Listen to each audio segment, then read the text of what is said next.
Leon, yeah. Say yes. So let's go repeat, and then there. Go back, repeat, and there. And then repeat. Okay.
Ladies and gentlemen, please take a moment to locate your nearest fire exit.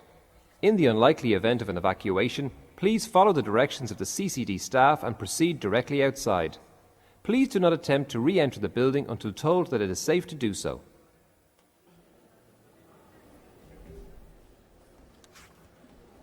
Good afternoon, everyone. My name is Judith Gilroy, and you're all very welcome here today to this magnificent setting of the National Convention Centre in Dublin, Ireland. On behalf of RCSI, I get the huge pleasure and honour to welcome our graduates, their friends, families and supporters to what we know is a memorable day that caps off a terrific time, we hope, at RCSI. Before the ceremony gets started, I have a few small announcements to make, primarily for you, the graduates, just to keep the ceremony running smoothly. You'll have all been given a graduation booklet at registration. In the booklet, there are declarations that will need to be read. So you might find those now. It's on page 8 and 9. Just make sure you know where that is. It's really impressive in this wonderful auditorium. The acoustics are great. When you read that declaration out loudly and proudly so that the people sitting behind and up in the gallery can hear. So locate it now and then read it loudly once we get to that part of the ceremony, please. Once you're called, each candidate will proceed to the centre of the stage. There's lots of people on hand to make sure that you know which stairs to come up, which stairs to go down. So don't worry, we'll get you across the stage in one piece. Take your time, don't fall in your new shoes. We haven't lost one of you yet, but luckily there are 300 doctors in the room who might be able to help out if we need to. So,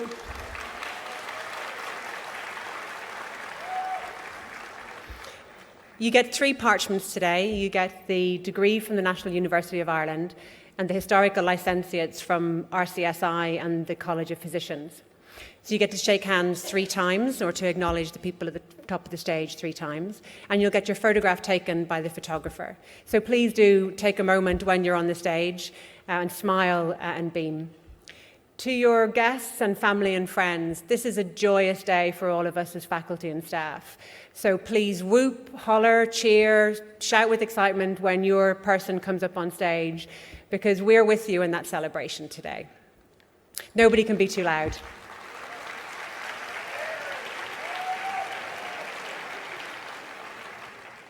If you're one of our prize winners today, then when you come down the stage, we're going to ask you to take a seat at the front of the auditorium just to save your legs and getting in and out of the chairs. But hopefully you all know who you are. And just remember to hang back as you come down the stairs from picking up the parchments. We don't ask people to turn off their phones anymore. We know you're going to take pictures. We hope you tweet and Instagram the life out of the ceremony, so work away. But do just make sure it's on silent, because the beeps and buzzes can be off-putting during the day. In about, I thought for a minute that was them coming. In about 2 minutes, the academics and dignitaries will process into the auditorium. When they do, I'll ask you to be upstanding, but until then, keep chatting, keep enjoying your day, and enjoy the ceremony. Thank you very much.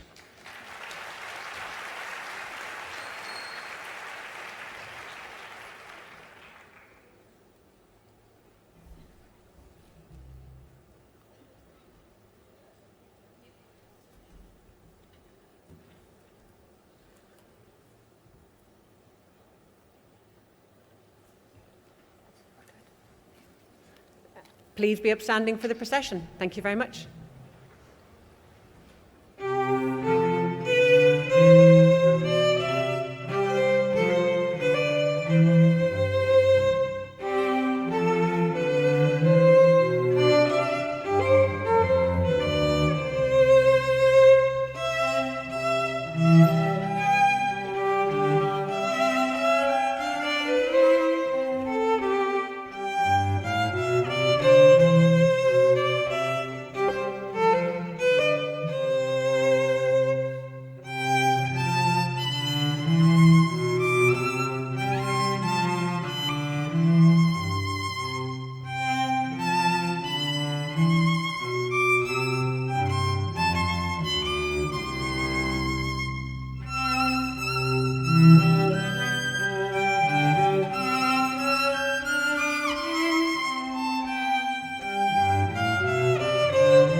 Please be seated.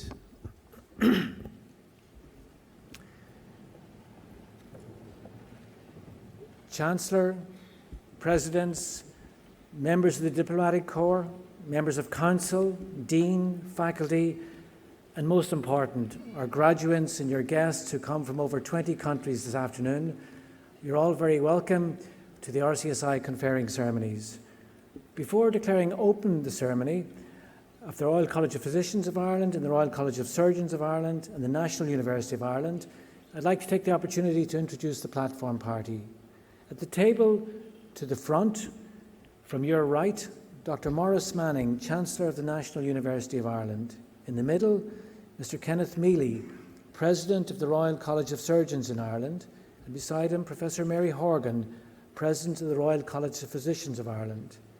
The next row, from your right, Dr. Attracta Halpin, Registrar of the National University of Ireland, Dr. Antonio Lahan, President of the Association of Medical and Dental Graduates of RCSI, Professor Seamus Sreenan, Director of Graduate Entry Medicine at RCSI, Ms. Judith Gilroy, Associate Director of Academic Affairs at RCSI, Professor Arnold Hill, Head of the School of Medicine, RCSI, Professor Hannah McGee, Dean of the Faculty of Medicine and Health Sciences at RCSI, and Professor Dame Sally Davies, Candidate for Honorary Doctorate, and my name is Cathal Kelly, Chief Executive of RCSI. RCSI degrees are under legislation also degrees of the National University of Ireland. I now invite all our graduates to stand, and I call on the Registrar of the NUI to open formally the NUI conferring ceremony. If our graduates could stand.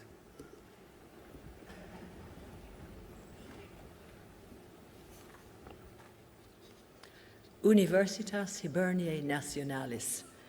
Pre honorabilis cancellare totaque universitas, haec comitia universitaria, hodie convocata sunt, ut he mulieres maxime eximie, et he viri maxime eximii, ad grados academicos admittantur. This is a meeting of the National University of Ireland for the purpose of conferring degrees. The graduands will be presented by Professor Cathal Kelly, Chief Executive and Registrar of RCSI, and the degrees will be conferred by Dr. Maurice Manning, Chancellor of the National University of Ireland. This is a meeting of the Royal College of Surgeons in Ireland for the purpose of conferring degrees and licentiates. I now present the graduates in my role as Chief Executive of RCSI, and the degrees will be conferred by Mr. Kenneth Mealy, President of RCSI. I declare open the conferring ceremony for the award of degrees of the Royal College of Surgeons in Ireland, and I declare open the awards of the letters testimonial of the Royal College of Physicians of Ireland. If the graduates could remain standing and recite the declarations of the Royal College of Surgeons in Ireland and the Royal College of Physicians of Ireland with me. I invite you to recite them together. You'll find the declarations in page 8 of your conferring booklet. I, in your name, do hereby solemnly and sincerely declare and promise that I will observe and be obedient to the statutes, bylaws and ordinances of the Royal College of Surgeons in Ireland, and that I will, to the utmost of my power, endeavour to promote the reputation, honour and dignity of the said college. I will now invite you to recite together after me the declaration of the Royal College of Physicians of Ireland. I, in your name, do hereby solemnly, sincerely declare and promise that I will observe the statutes, bylaws and ordinances of the Royal College of Physicians of Ireland, and that I will, to the utmost of my power, endeavour to preserve the honour and reputation of the college.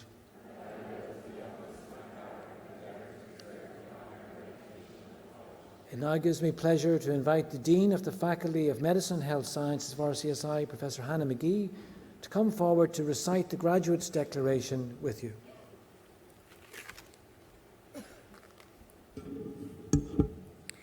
The RCSI Graduate Declaration, which you will recite together this afternoon, is a commitment to the highest standards of professionalism and ethical practice in your career as taught during your studies at RCSI. It gives me great pleasure on this special day of your conferring to invite all of you graduates to recite together after me the following declaration. I will practice my profession with conscience and dignity. The health of my patient will be my first concern. I will maintain the utmost respect for human life.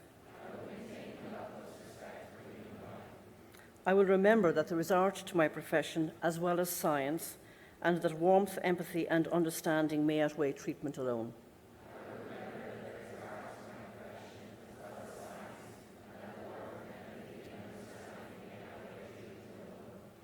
I will respect the confidential information that is entrusted in me even after a patient has died.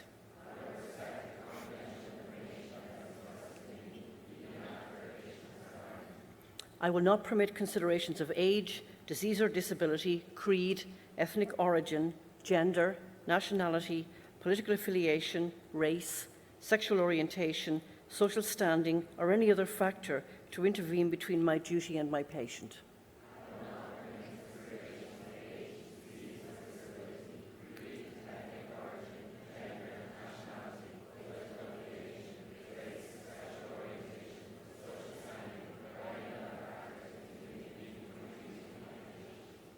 I will not use my professional knowledge to violate human rights and civil liberties, even under threat.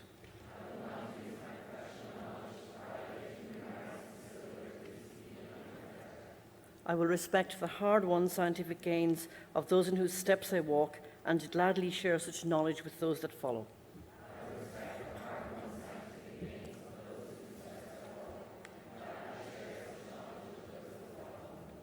I will abide by the code of conduct of my profession, and I will promote high standards of practice, lifelong education, and research in the interests of human health.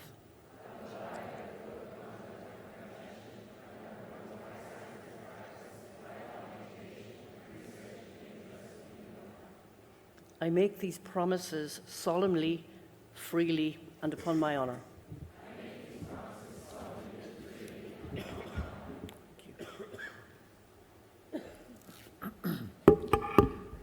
For the award of Honours Degree of Bachelor of Medicine, Bachelor of Surgery, Bachelor of Obstetrics, I now present you for conferring. Pre honorabilis cancellariae, totique universitas, presento vobis has meas filias et hos meas filios, quis omnes si temoribus, quam doctrina habiles et aeneas se qui admittor ad graduum baccalaureatus in medicina, in chirurgiae, in arte obstetrica, honoro corso confecto, idique tibi fide mea testor, expondeo totique academiae.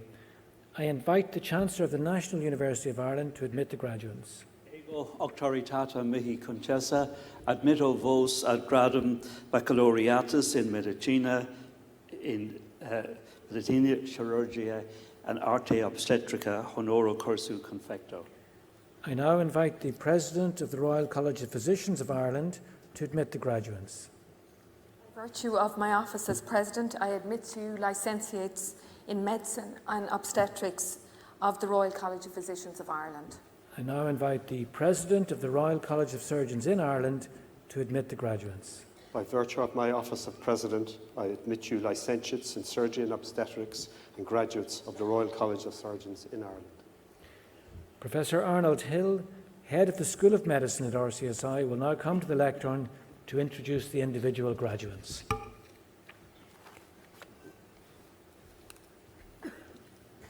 Good afternoon to this special conferring ceremony for a number of reasons. Firstly, it's the first time there's over 300 graduates, but we have 3 married couples in the class, and we have 5 siblings with 1 set of twins. I will now invite each graduate to come forward to receive your parchment. Noor Adila Abdul Rahman.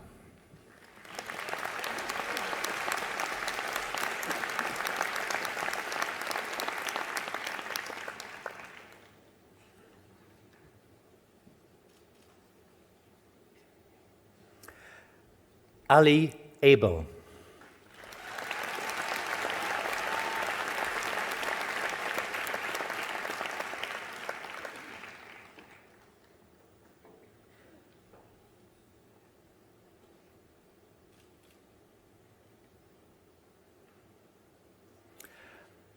Ala Abul.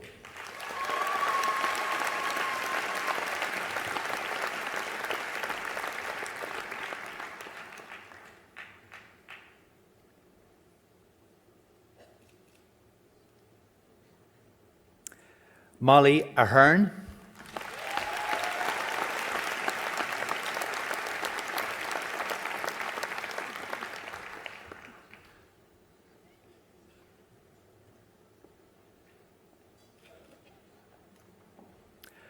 Aisha Al-Badi,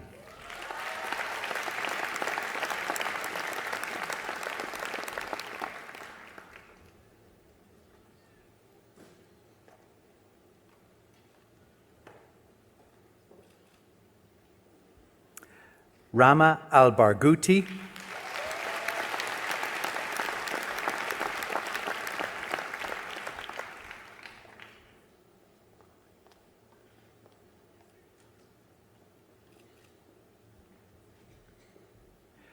Latifa Al-Jaber, and we also congratulate her husband Abdul Ghaffur, who's also in the class.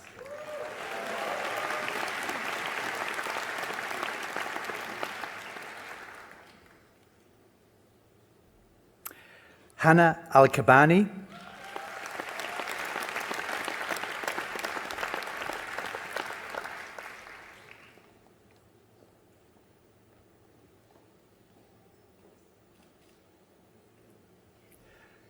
Sakina Al-Lawati,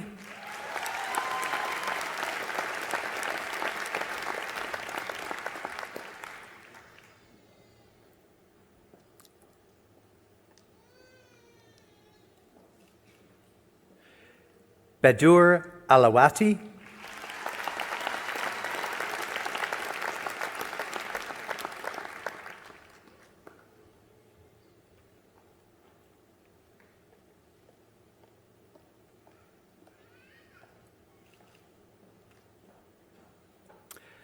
Hajar Al-Saidi,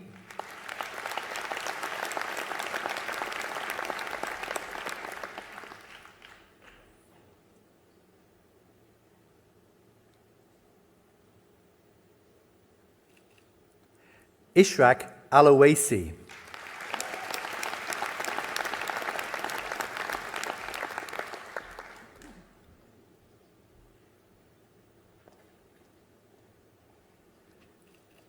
Mathani Al-Zajali,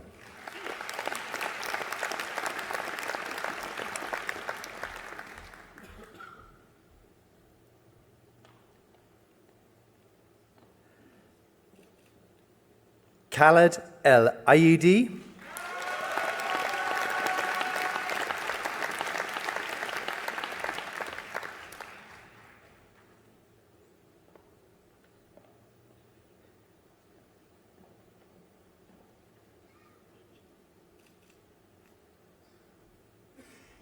Muhammad Al-Ahmed,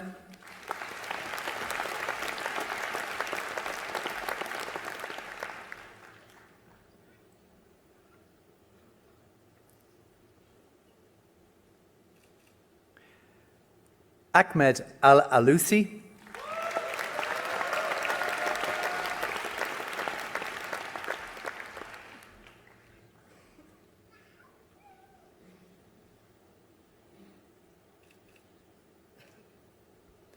Akil Al-Amir,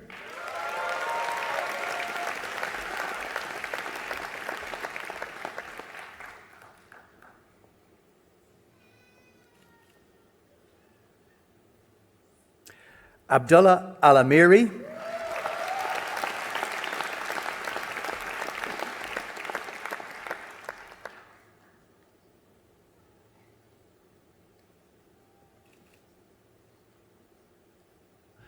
Abdul Ghaffur Alawadi,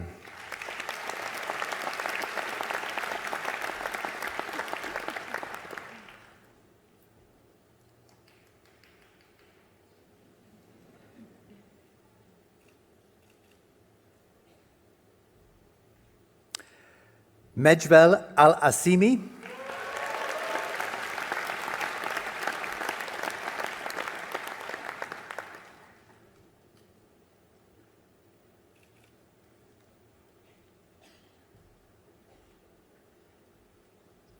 Abdul Rahman Al-Badr,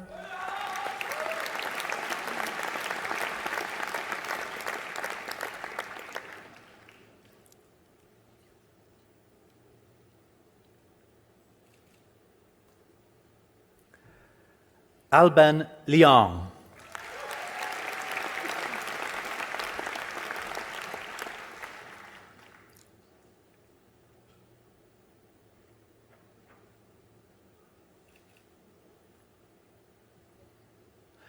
Omar Al-Besteki.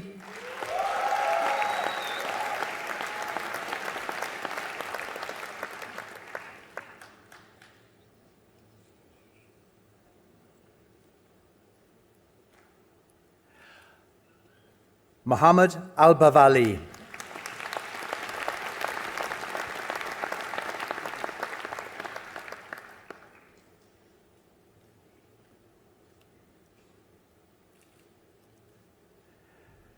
Nainon Al-Dalmani.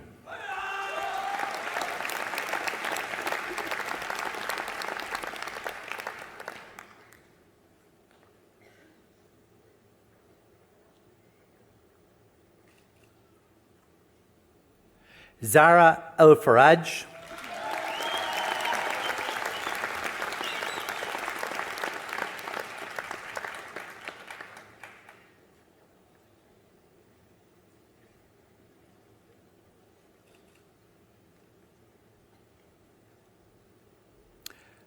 Lana Khalid Al-Gabra.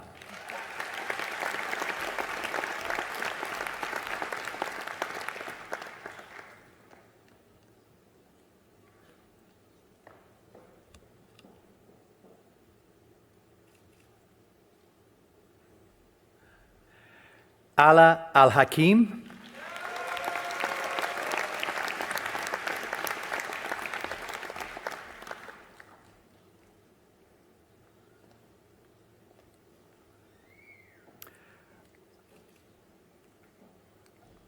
Ahmed Al-Harmi.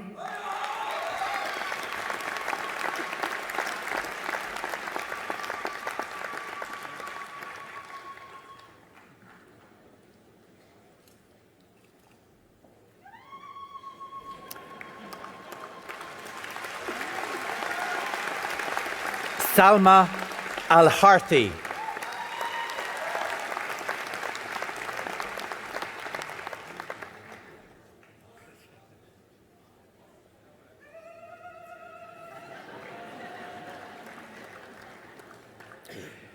Aya Al-Hassani.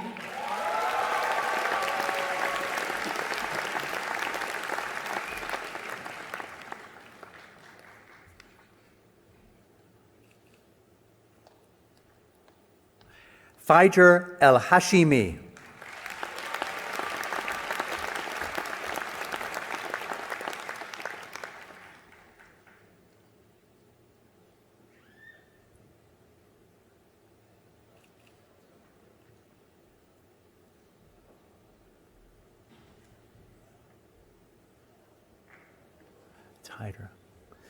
Haider Al-Hashim.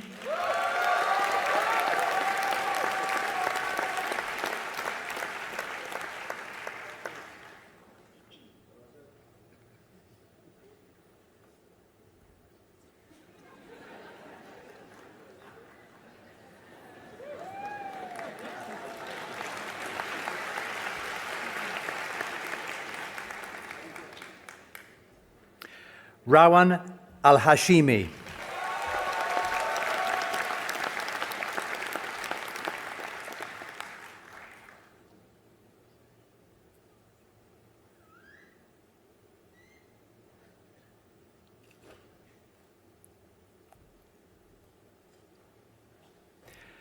Zara Al-Hawad, and congratulations to her husband Ahmed, who's also in the class.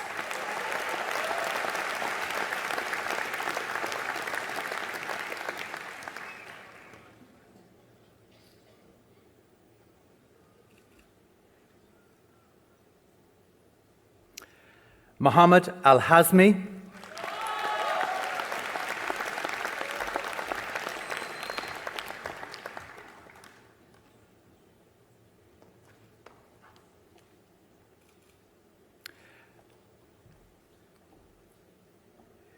Bidur Al-Hodi.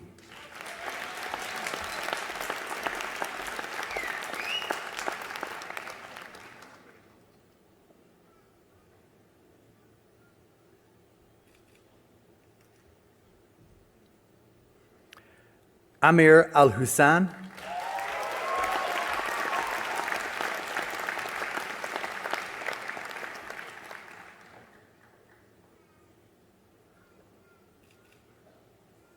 Zayed Al-Johani,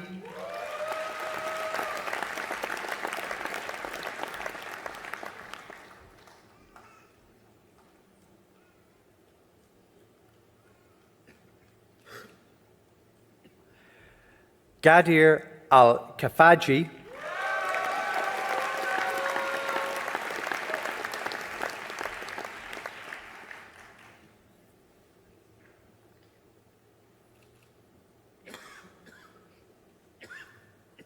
Maha Al-Khattab,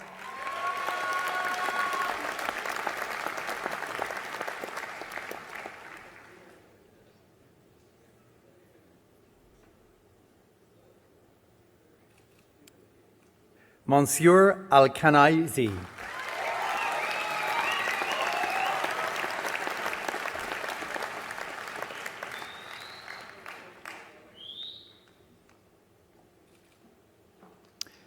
Jack Allen,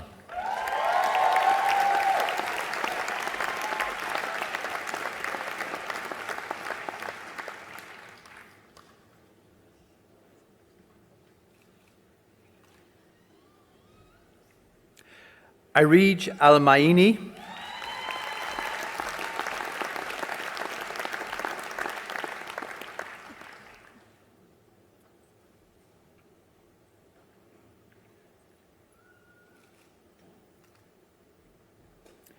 Gihad Al-Mahdi,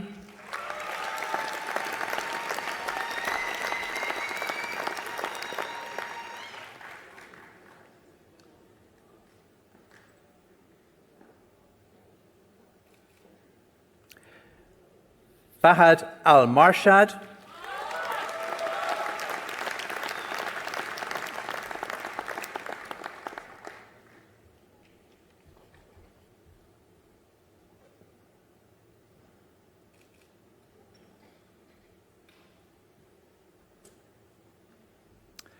Yusuf Al-Mukaisim,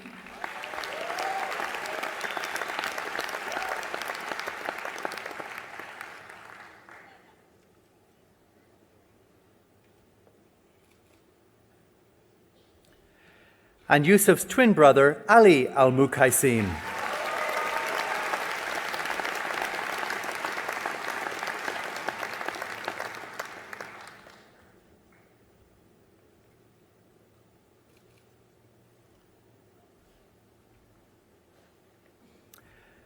Rhea Al-Navani,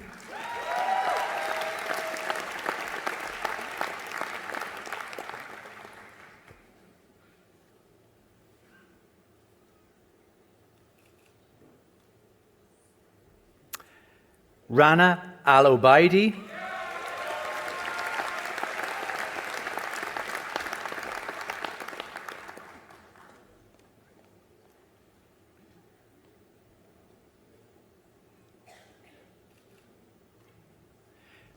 Nasser Al-Otaibi,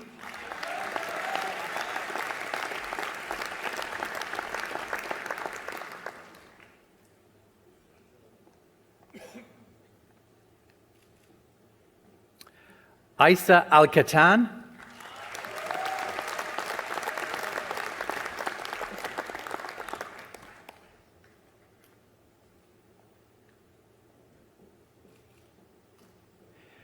Basma Al-Kateri,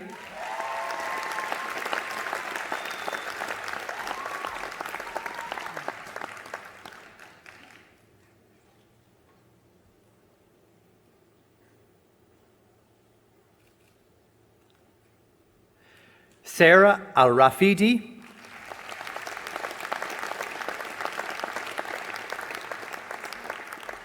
no.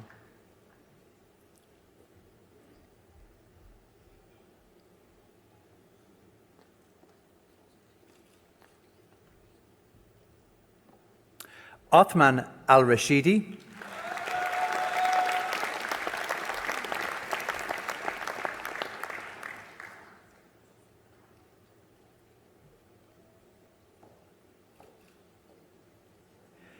Sulaiman Al-Rifi,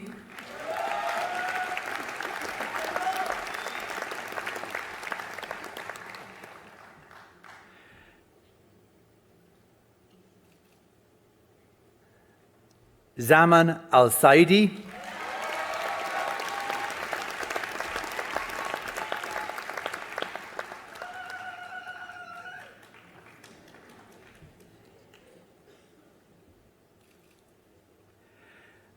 Ali Al-Shalah,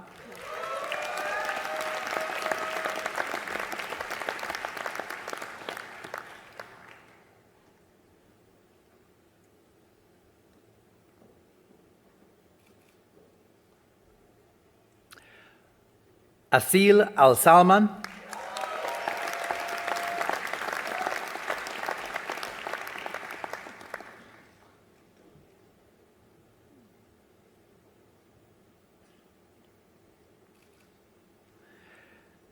Anfal Al-Shama,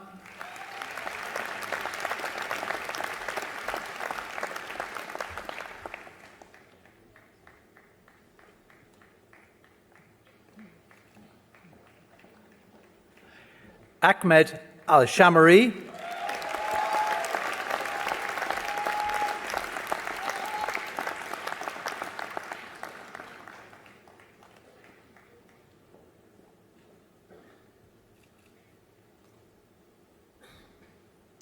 Mariam Al-Shamari,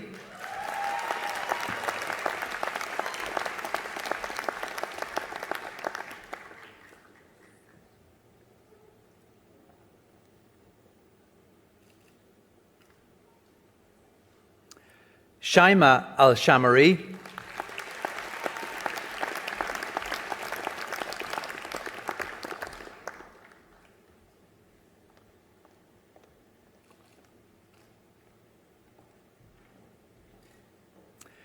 Zara Al-Sharshahi,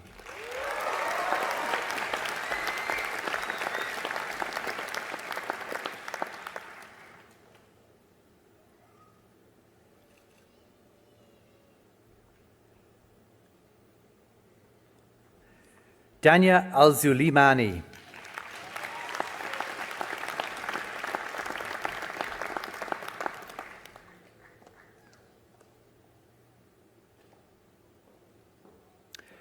Sarah Al-Wash,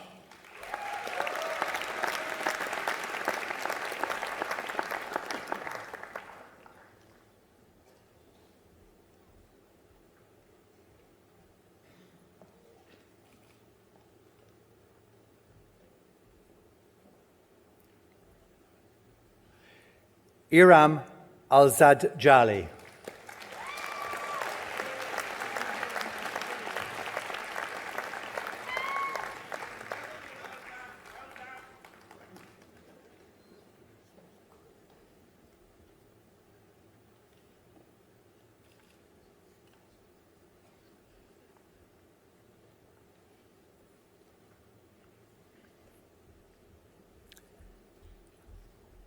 Omana Al-Zahar,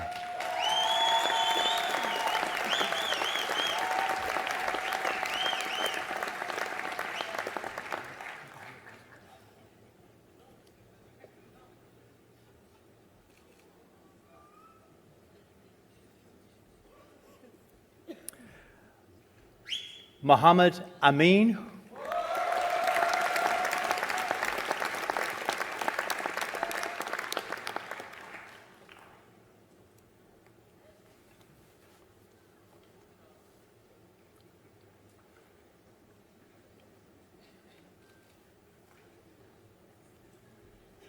Gagandeep Arora,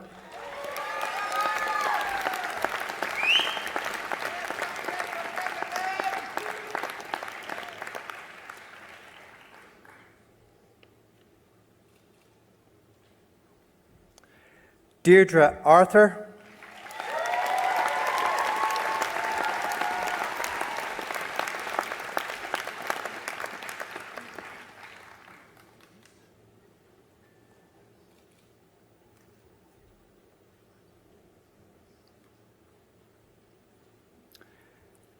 Sharan Azam,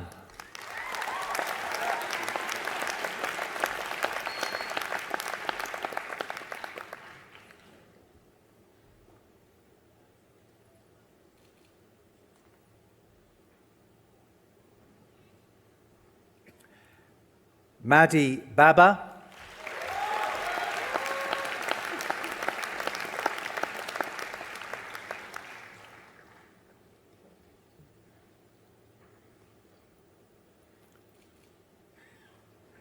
Aisha Nur Sakira Baroum,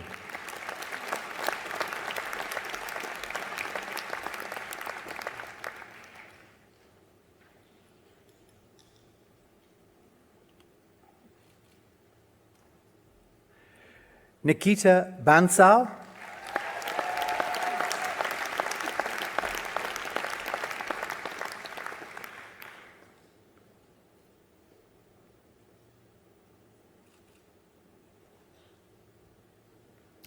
Abdullah Bakr,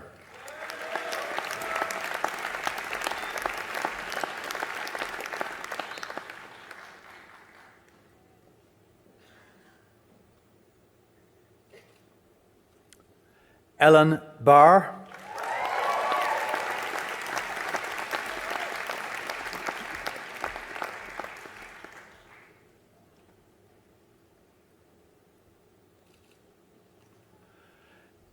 Omar Belfaki,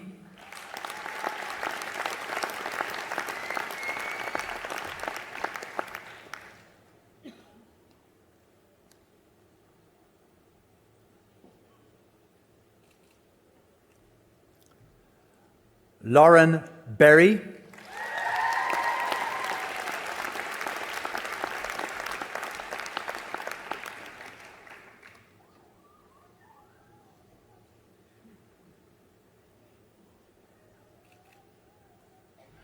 Abdullah bin Zahil,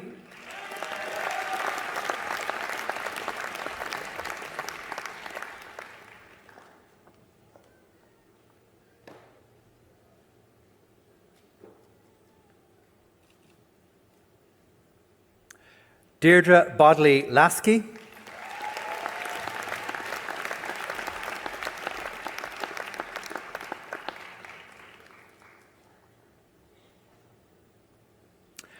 Alicia Brennan,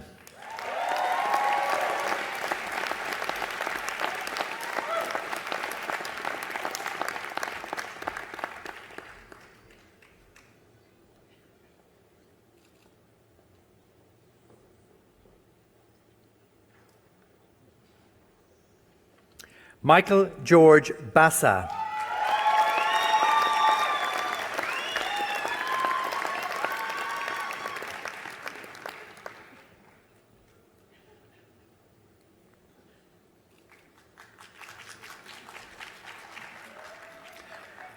Orla Burke,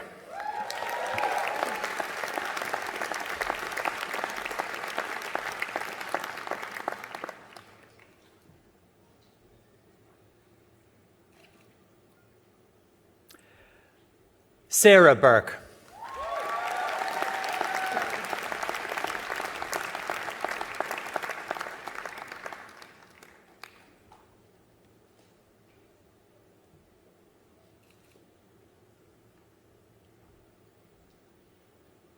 Lucy Burns,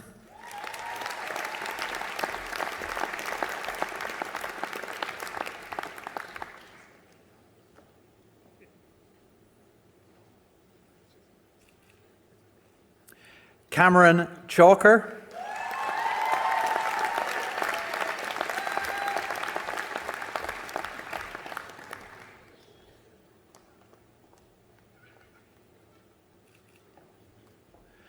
Christy Chow,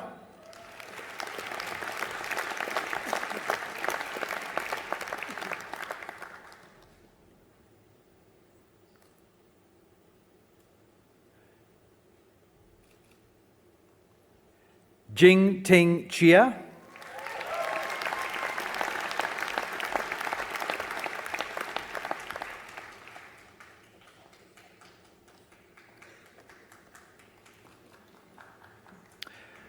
Jonathan Chung,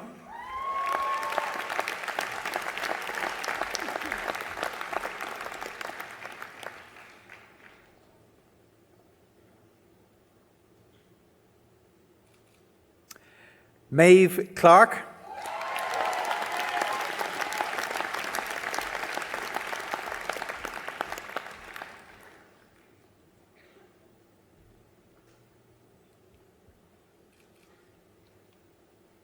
Rebecca Clayman.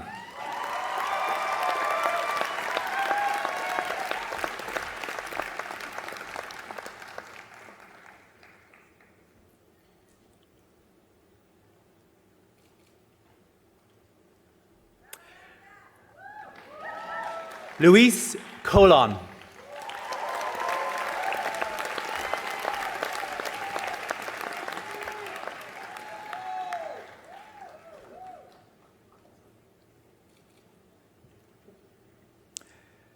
Oisin Connaty.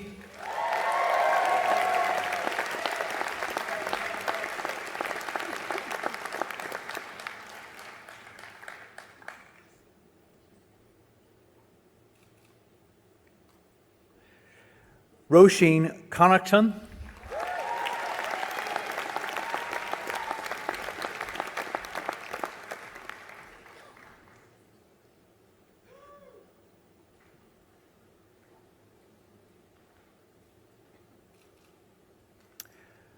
Russell Conyers.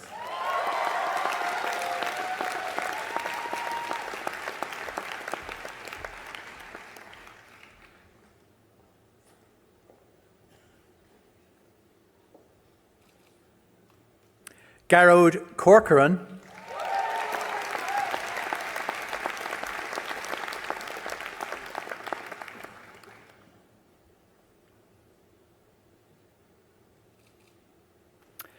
Alexandra Corrigan.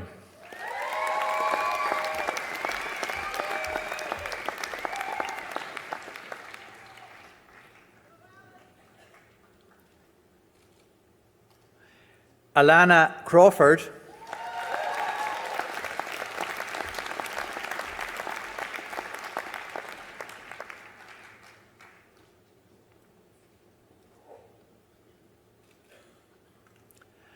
Millicent Croman.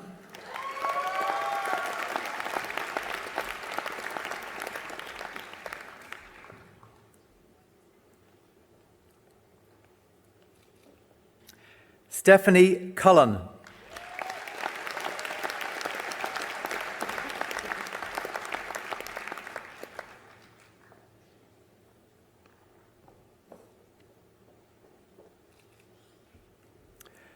Nicola Cullen.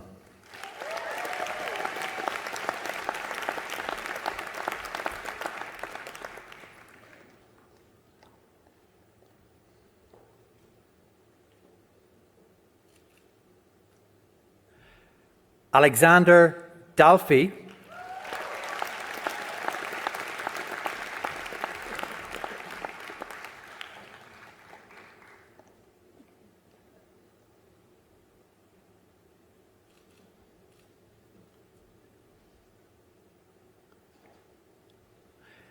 Mark Doboras.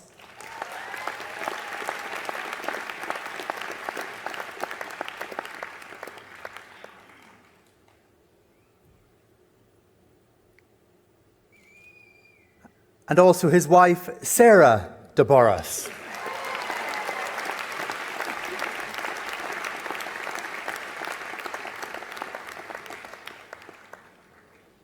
You should wait for him.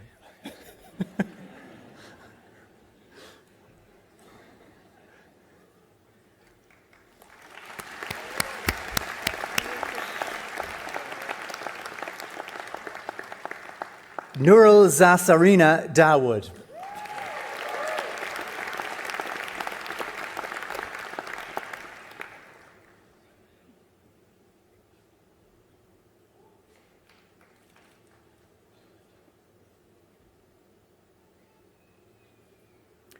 Niall Dent.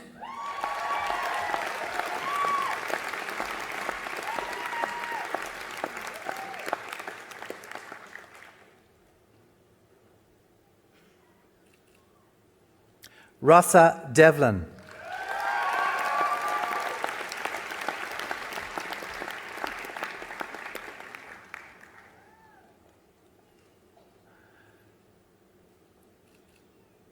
Amina Danoon.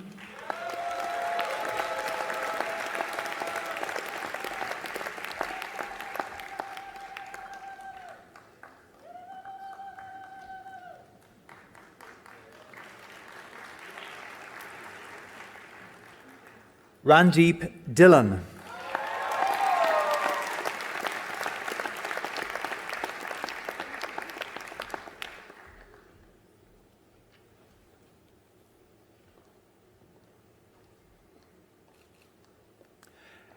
Elizabeth Dolan.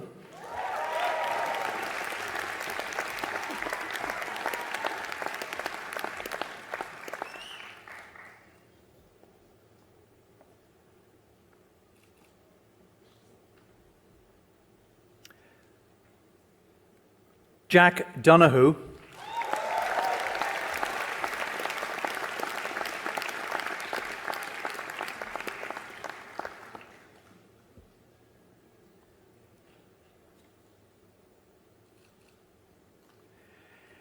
Michael Donoghue.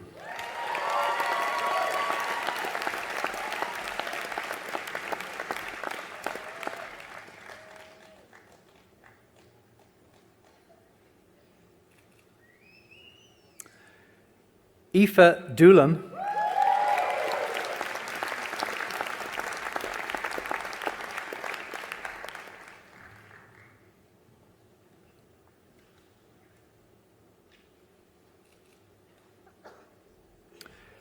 Katie Dugan.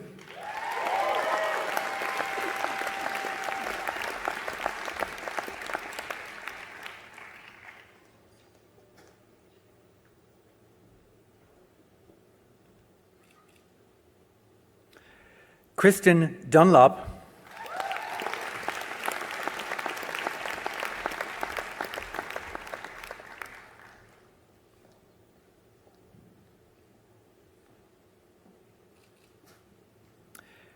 Maeve Egan.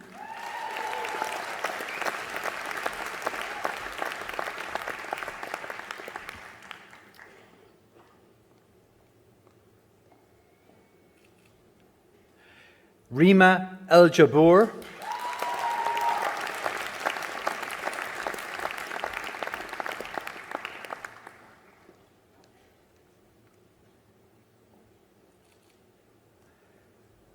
Sherry Esfand Niaha.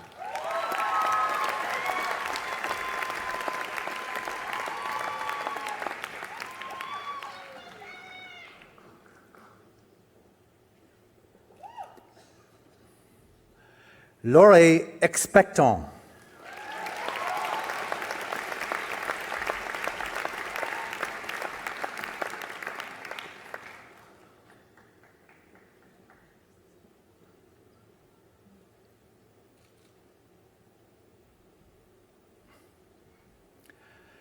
Anfal Fairouz.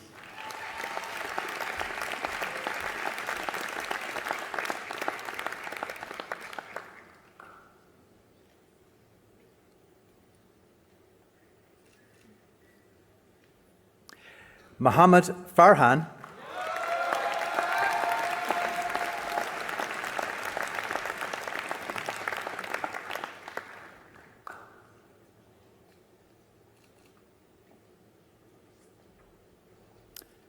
Sophia Farina.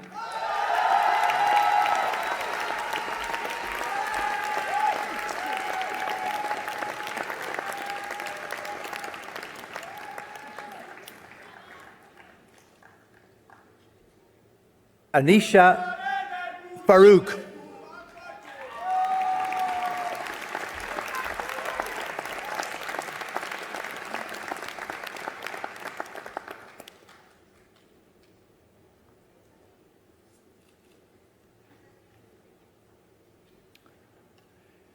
Gary Fenn.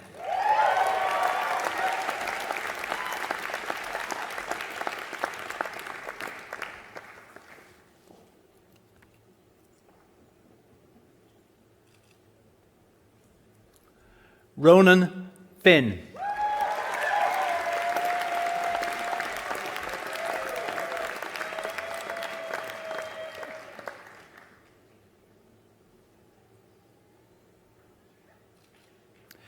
David Flynn.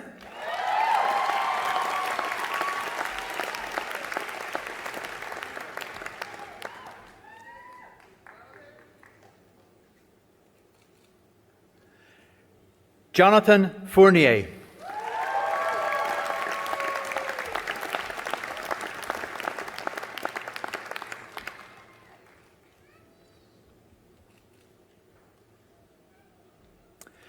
Candice Fraser.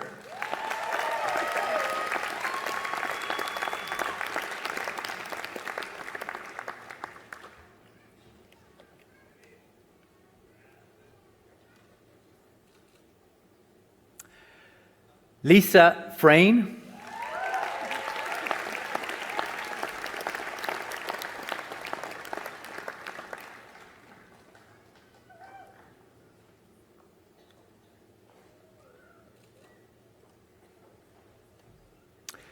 Clara Fusco.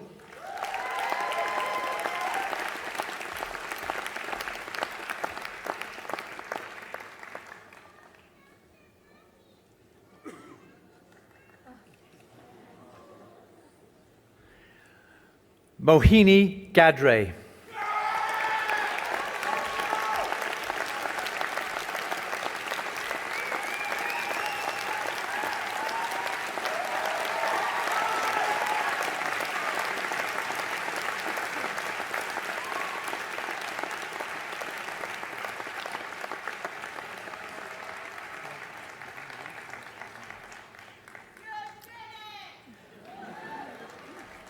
Rachel Gerber.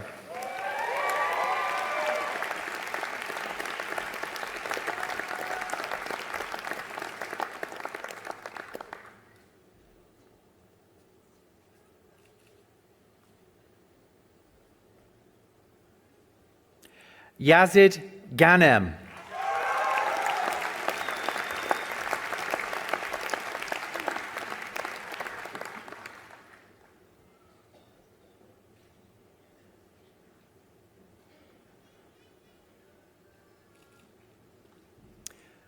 Gerline Gill.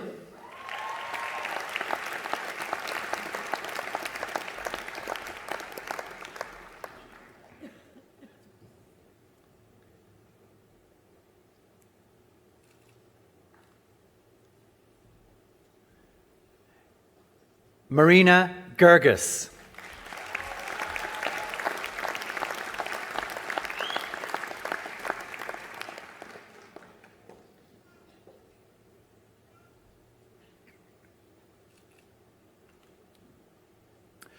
Shamgola Polly.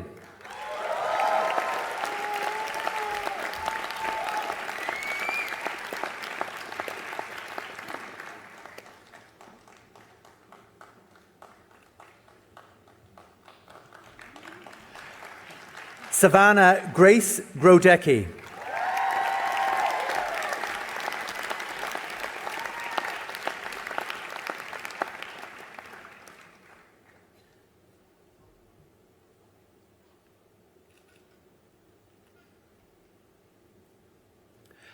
Abdullah Haider.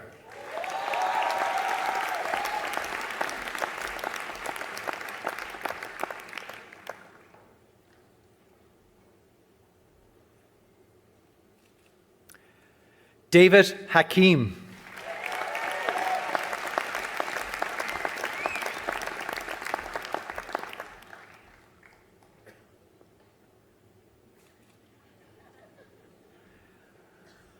Hatun Halawani.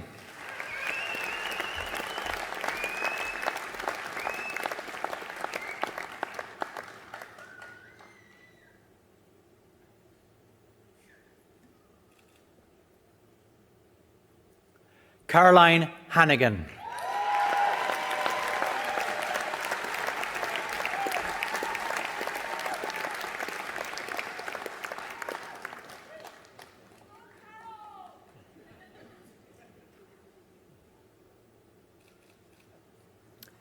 Deirdre Harford.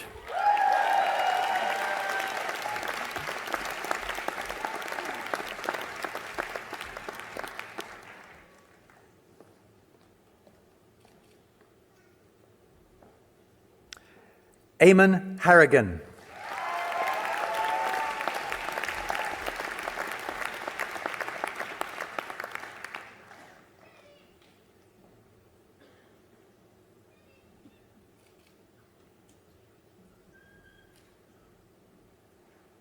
Jude Herzala,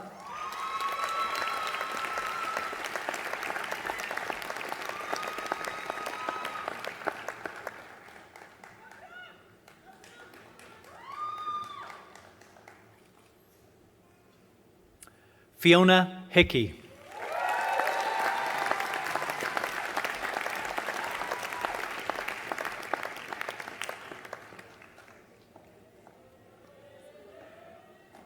Moba Height,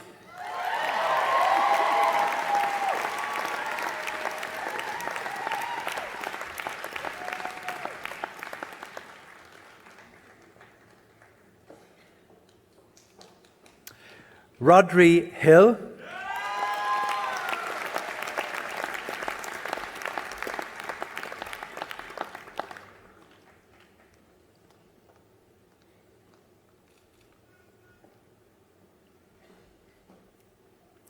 Tina Hinchliff,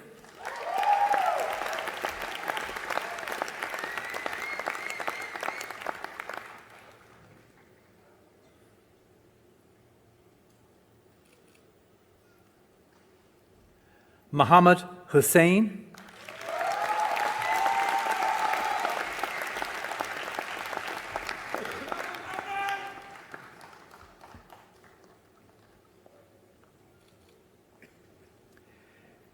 Philippe Huang,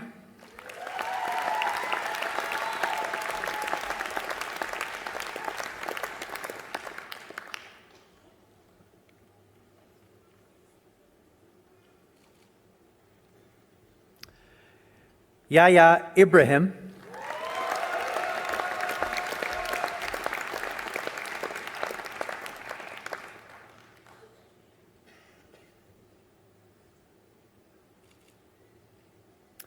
Amy Ivers,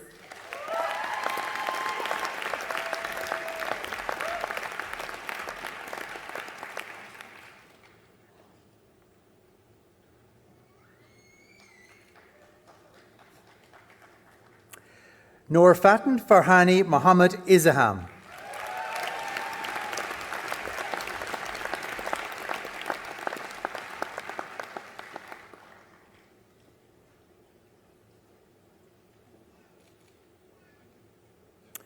Mohammed Jankuli,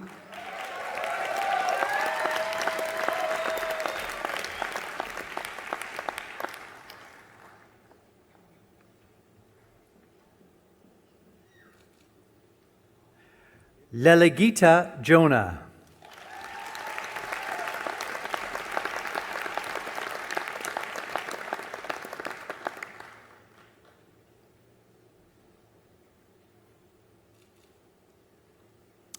Sophie Jones,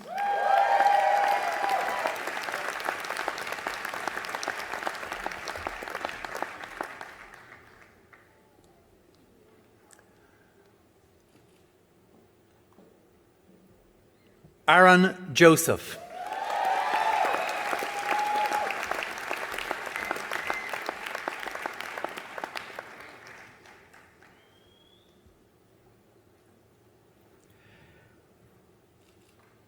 Kate Keenan,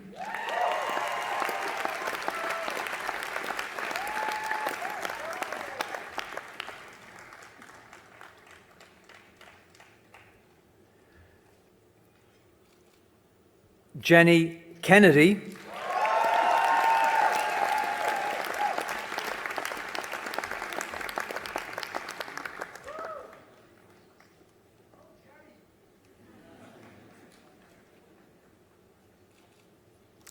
Rana Khalil,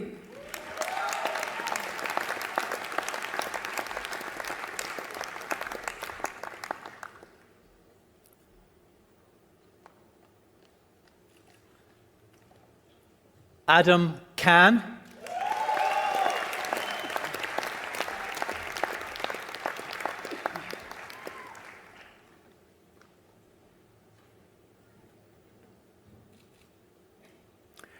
Aisha Khayyam,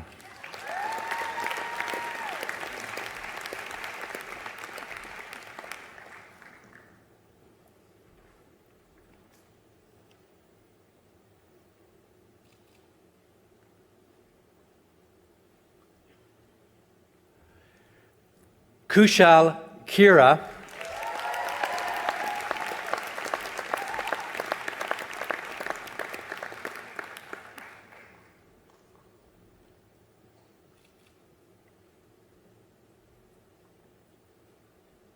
Yisu Kim,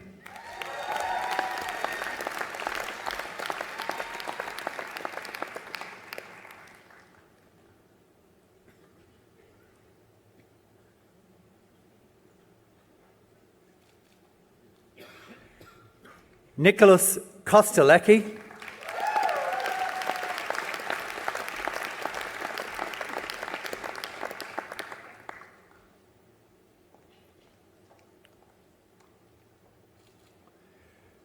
Jae-jun Lee,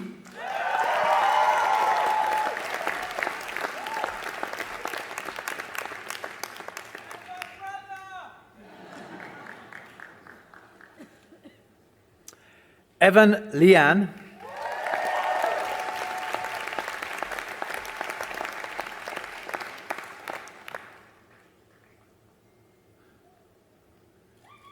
Emer Linehan,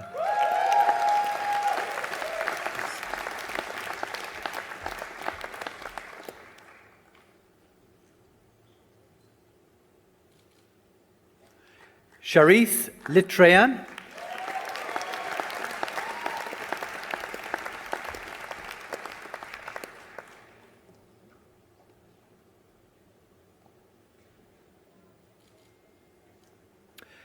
Imogen Longley,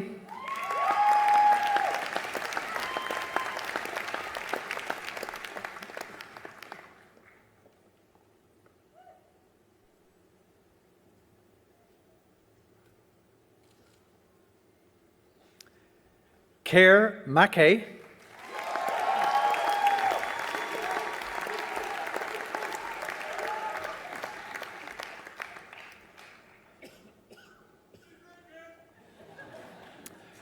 Lauren Madden Doyle,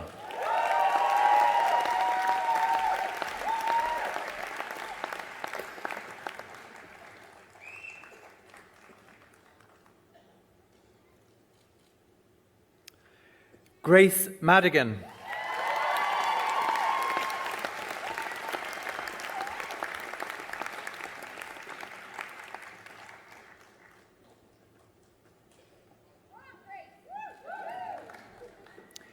Amina Mahmood,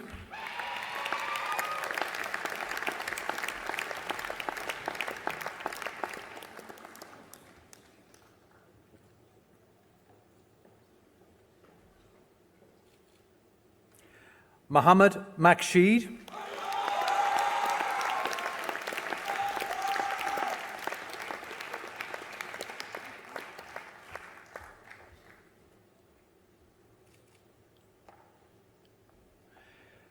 Kartik Mangipudi,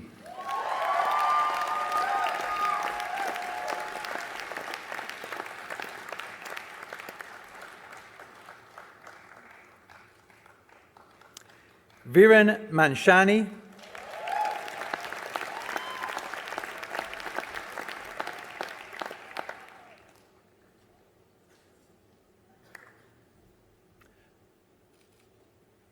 Faye Masterson,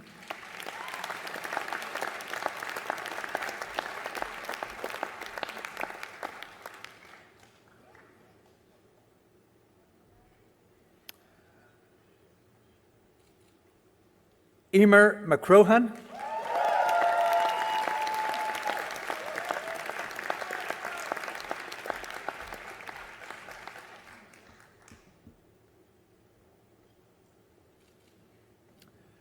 Kirsten McGarry,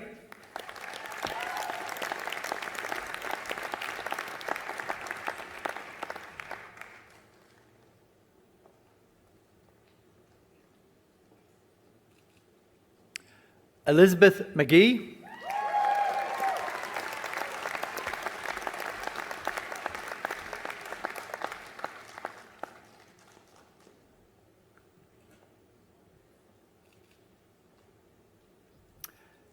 Jessica McGear,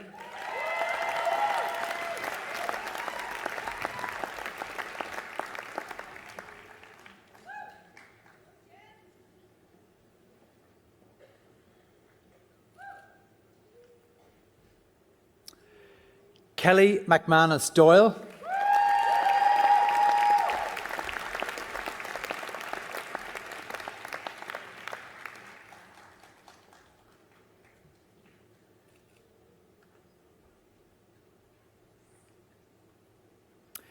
Matthew McMurray.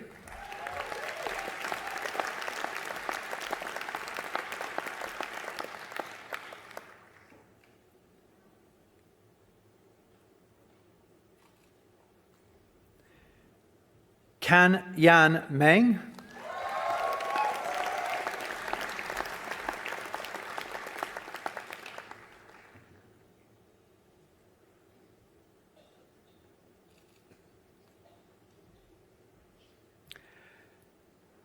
Ainsley Manook.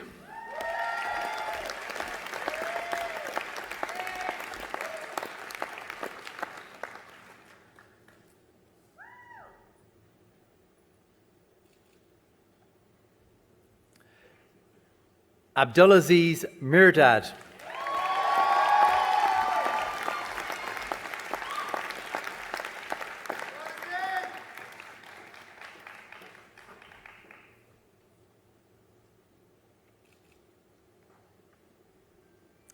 David Moore.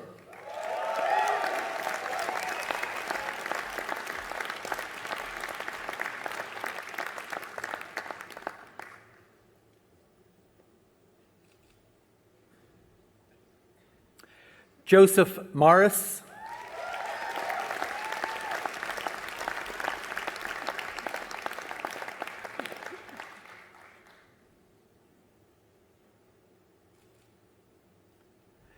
Nadira Mohammed Noor Hisham Sial.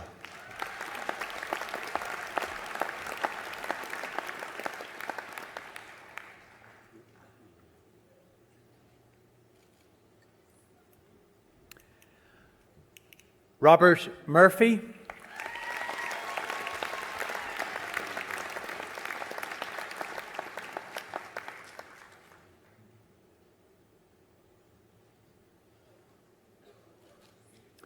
And his sister, Catherine Murphy.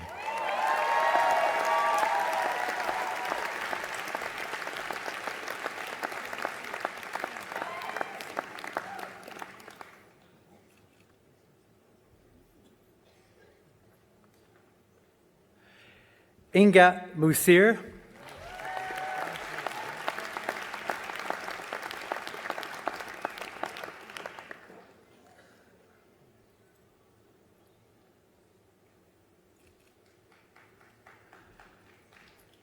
Noor Najib.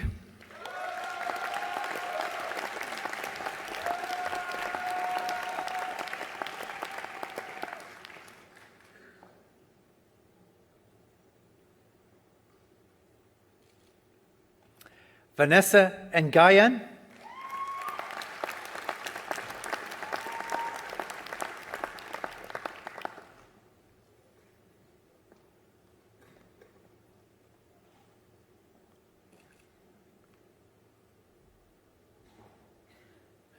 Derval Ní Cahan.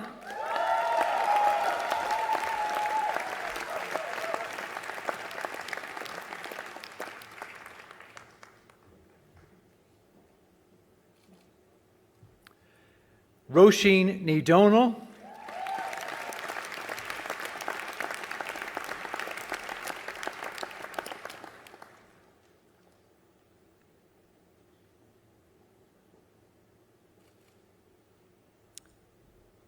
Anya Ní Hay.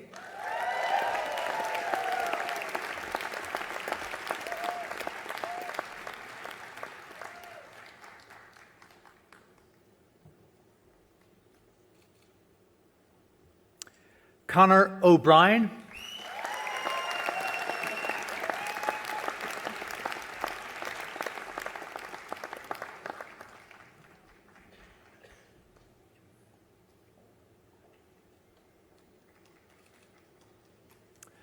Kevin O'Byrne.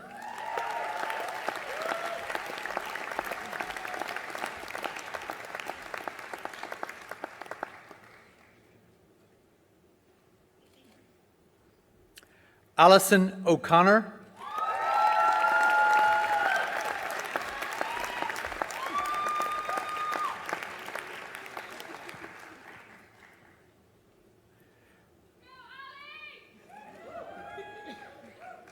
Irla O'Donnell.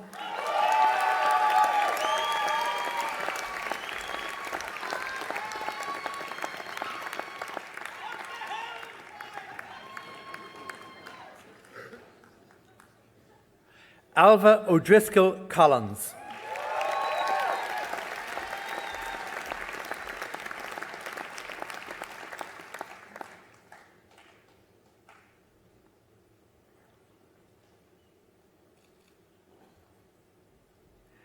Amanda O'Halloran.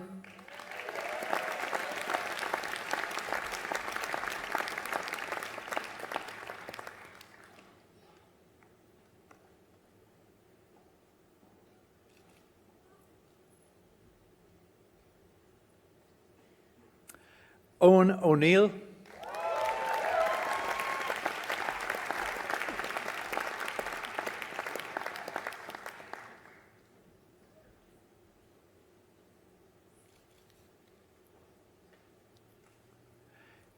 Erica O'Sullivan.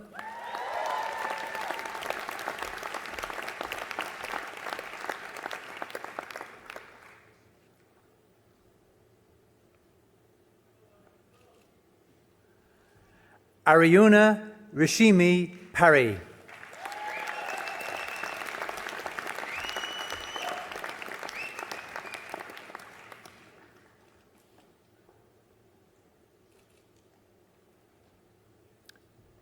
John Peacock.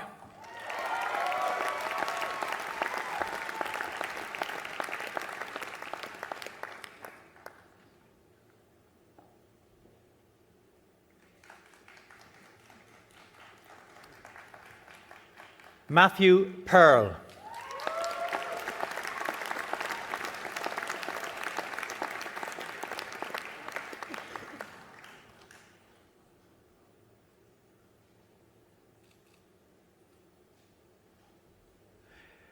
Wishmini Pereira.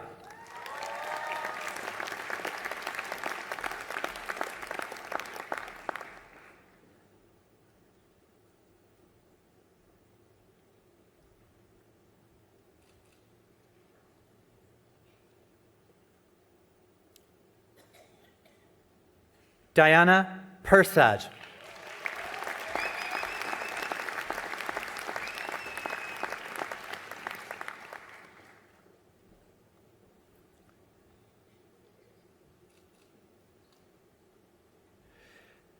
Sahir Pervez.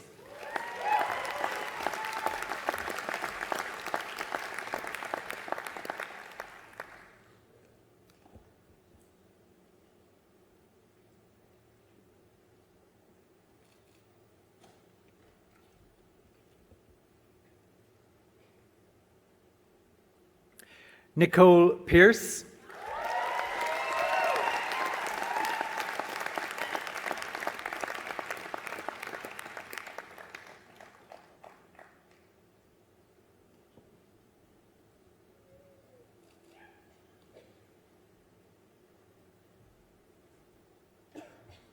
Ariel Pierre.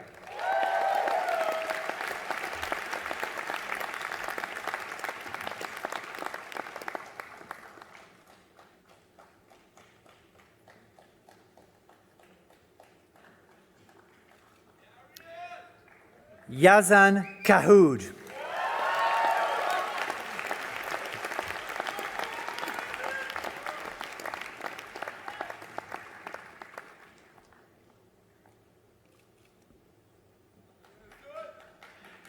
Dana Kitana.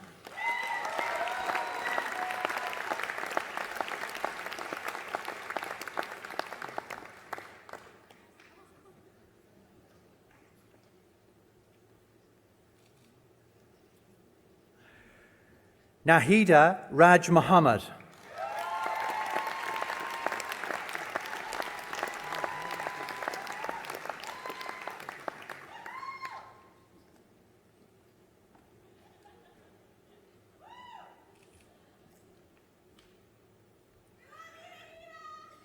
Harumi Ramanayaka.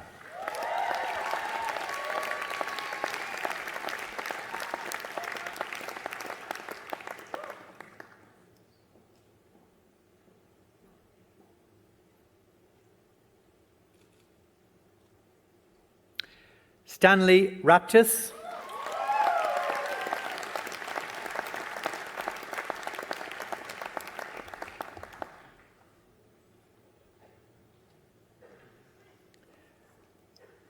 Aisling Riley,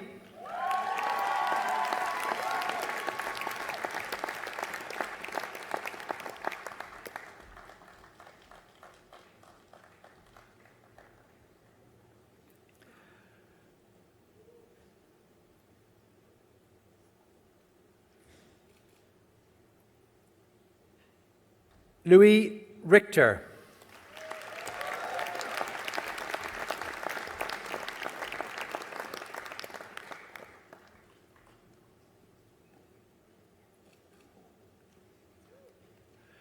Karishma Rupchand,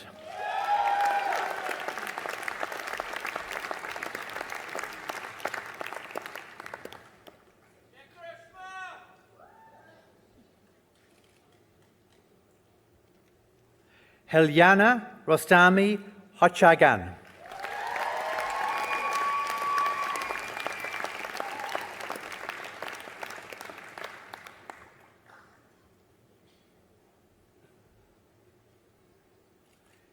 Nurmal Sadasivuni,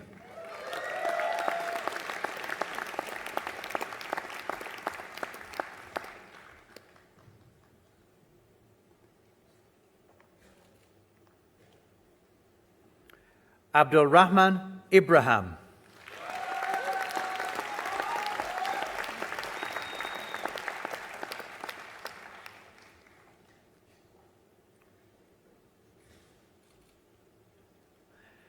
Hamda Salam,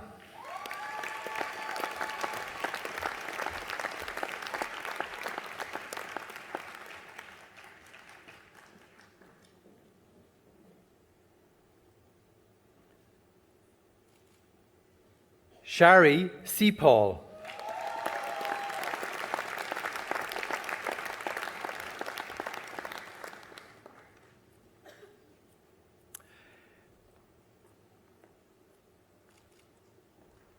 Abdul Wahab Shamsaldan,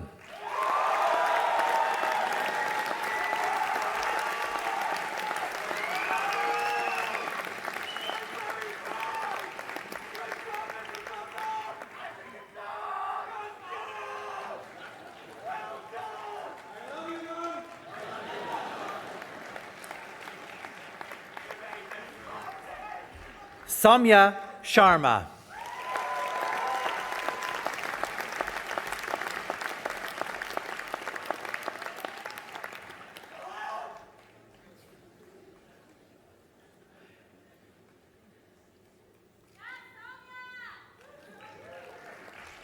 Khalid Sharafna,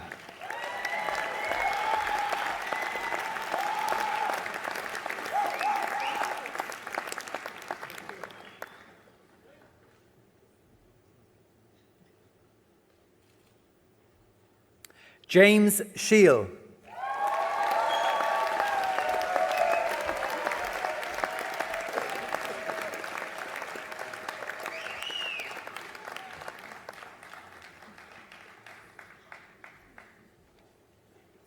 Neha Sharif,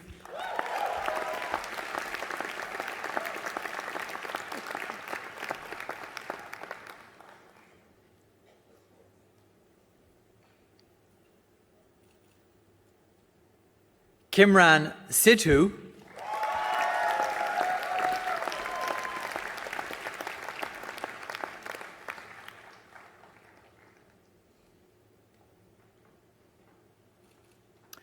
Danvir Singh,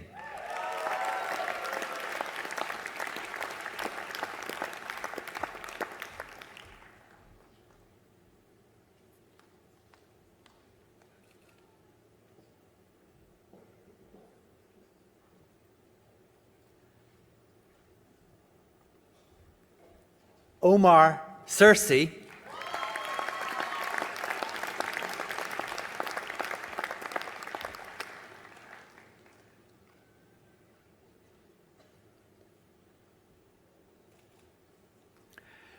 Renuka Sitram,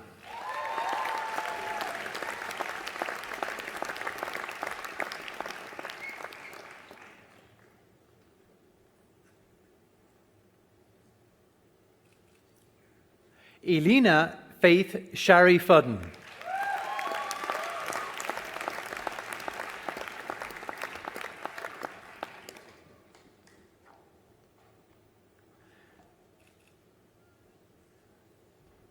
Kieran Skehan.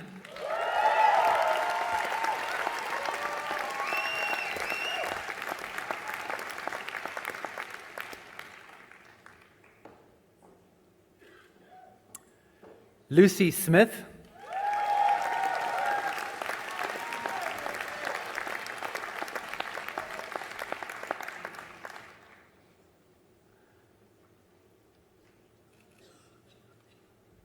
Ashna Sood.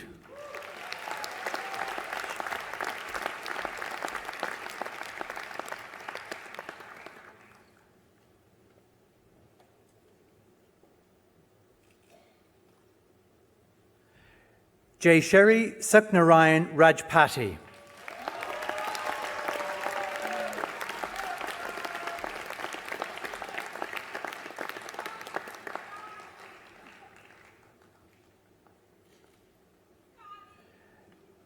Yeshauda Subramanian.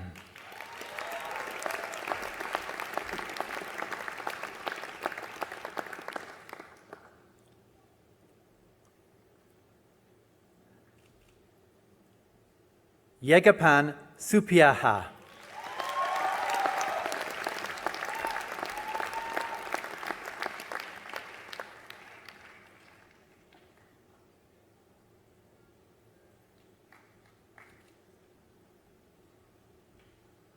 Pavandeep Takar.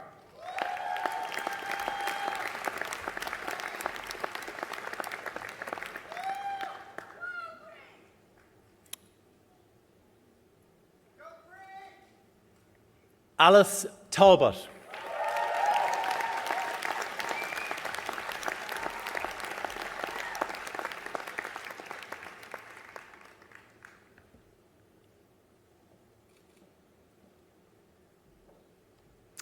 Rachel Tan.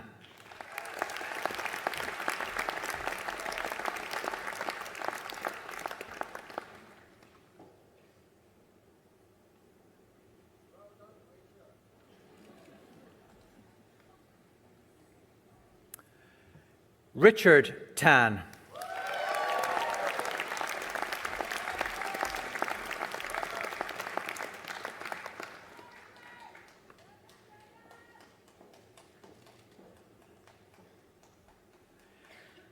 Shahed Taponi.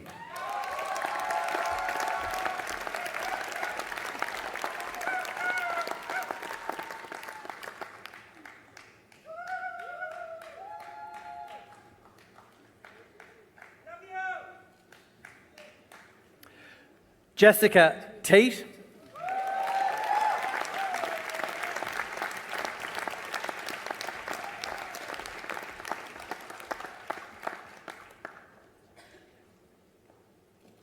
Andrea Tu.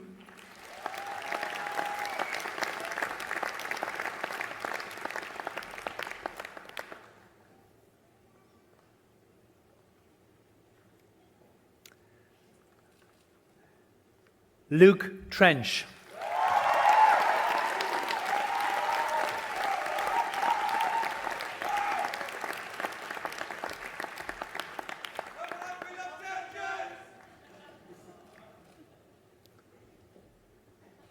Oisin Tyrrell.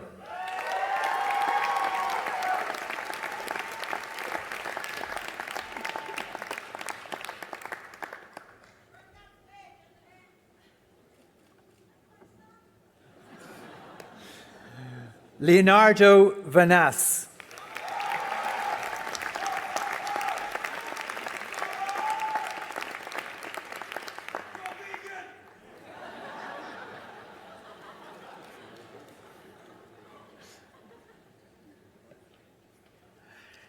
Anne Venancy.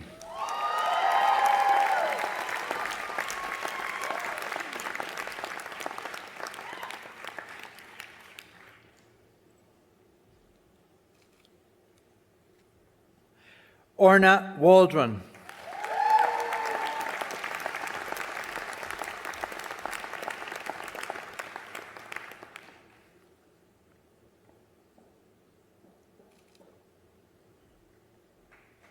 Mary Wang.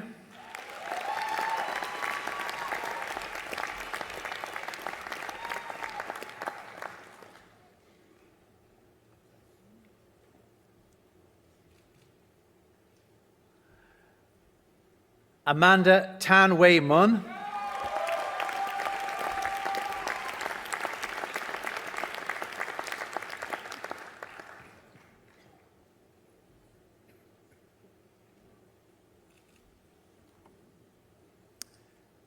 Tessa Weinberg.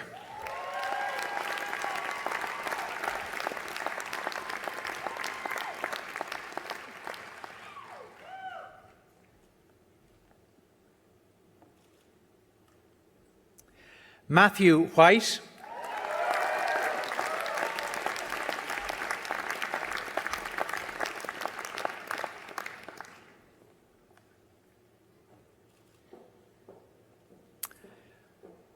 Dermot Wiles.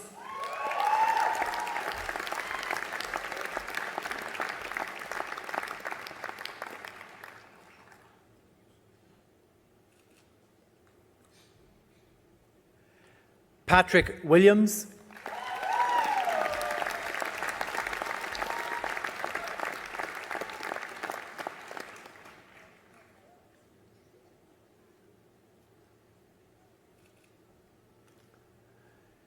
Shannon Wong.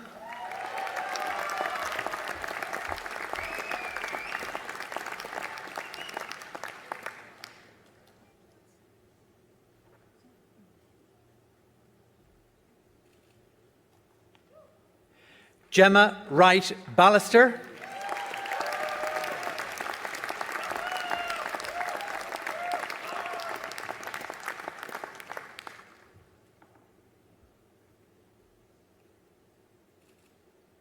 And her sister, Athena Wright Ballister.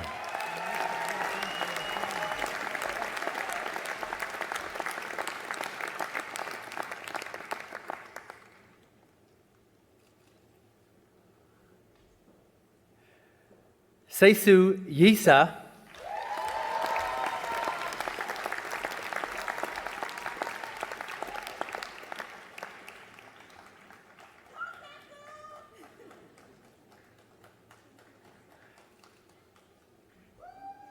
Khadija Hamid Yusuf.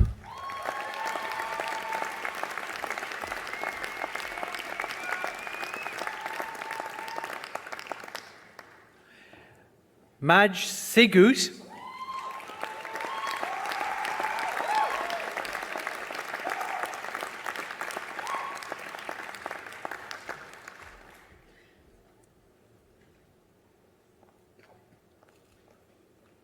And his sister, Yara Sigut.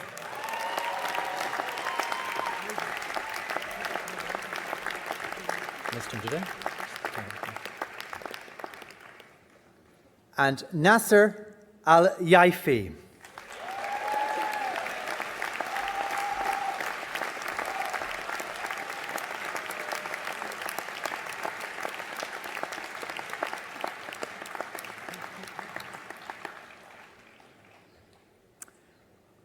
The following candidates will be conferring in absentia today, and if you're watching via live stream, we wish you congratulations on your achievement.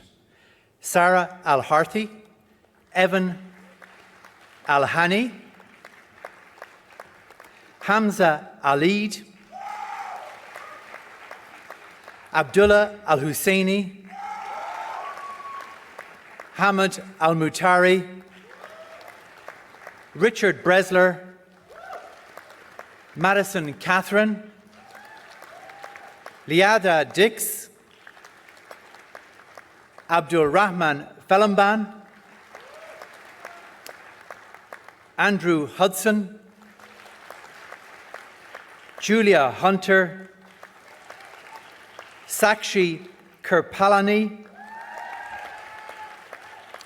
Ahmed Kobt,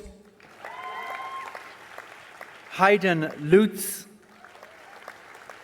Alexander Mitchum, Savannah Norman, Natalie Richard, and Uachtarard Pira. And that concludes the conferment of degrees and licentiates.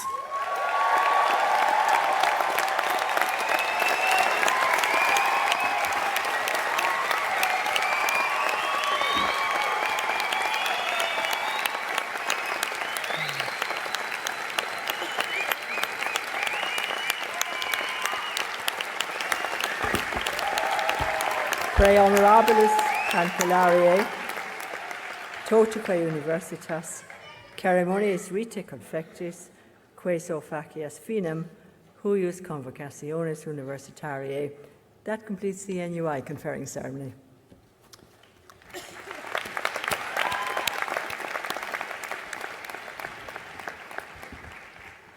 Congratulations to all our new graduates, and well done, Professor Hill.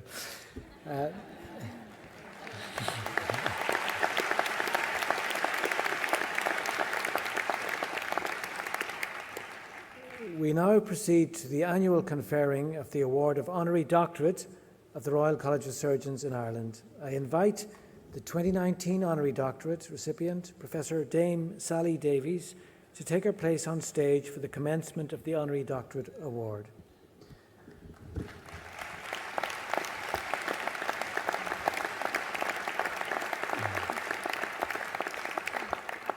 RCSI established this annual doctorate award in 2011 to recognise excellence and to provide inspiration to you, our students, on your graduation day.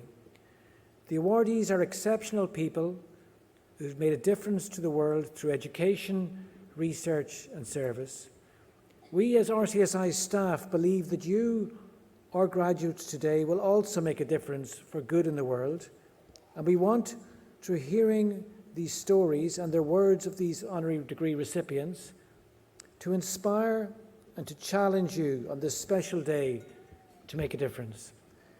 I now call on the Dean of the Faculty of Medicine and Health Sciences of RCSI, Professor Hannah McGee, to introduce the Honorary Doctorate awardee, Professor Dame Sally Davies, Fellow of the Royal Society, Chief Medical Officer for England, Chief Medical Advisor to the UK Government Department of Health and Social Care.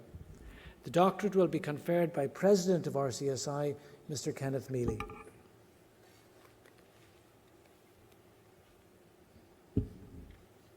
President, it is with great pleasure that I introduce our candidate for the RCSI Honorary Doctoral Award, Professor Dame Sally Davies.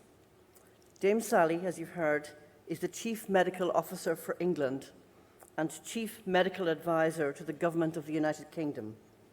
She is an independent advisor to the UK Government on all medical and public health matters. Dame Sally qualified in medicine from the University of Manchester and became a consultant haematologist at the Central Middlesex Hospital in Brent, and became Professor of Hemoglobinopathies in 1997. Her area of research speciality was in sickle cell disease.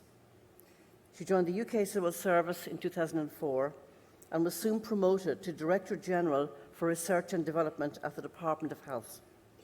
She founded the National Institute for Health Research to facilitate and strengthen the translation of research into improved patient care, and became Chief Scientific Advisor to the UK Government's Health Secretary. In 2010, she then took up her post as Chief Medical Officer for England. Dame Sally is a non-executive director of Genomics England Limited.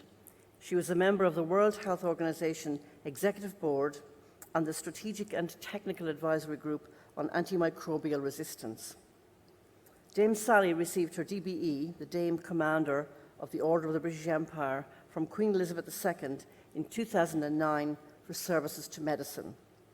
She's an elected Fellow of the Royal Society, a Fellow of the Academy of Medical Sciences UK, and a member of the National Academy of Medicine USA. In 2017, she received the Cameron Prize of the University of Edinburgh in recognition of superb leadership in transforming thinking on antimicrobial resistance. Such is the esteem that Dame Sally has held, she has received almost 30 honorary doctorates from institutions of higher education across the world. Dame Sally's outstanding contribution has been her leadership in health research through evidence and scientific-based policies on public health. In 2011, she published her Chief Medical Officer Annual Report on Infectious Diseases, highlighting the increasing threat of antimicrobial resistance and calling for global action to address key areas including stewardship, monitoring and surveillance, and antibiotic development. Since then, she has written and spoken extensively on the rise of antimicrobial resistance in both medicine and animal husbandry, and has led the way advocating globally for an effective response to antimicrobial resistance. Most recently, she was appointed co-convener of the United Nations Interagency Coordination Group on Antimicrobial Resistance, set up in response to the UN General Assembly 2016 declaration. The publication of her book, called Drugs Don't Work, highlights the growing crises and the risk to society of unrestricted antibiotic use, misuse of antibiotics in human and animal health, bacterial evolution, and the importance of encouraging best practices among the general public, healthcare workers, and policymakers.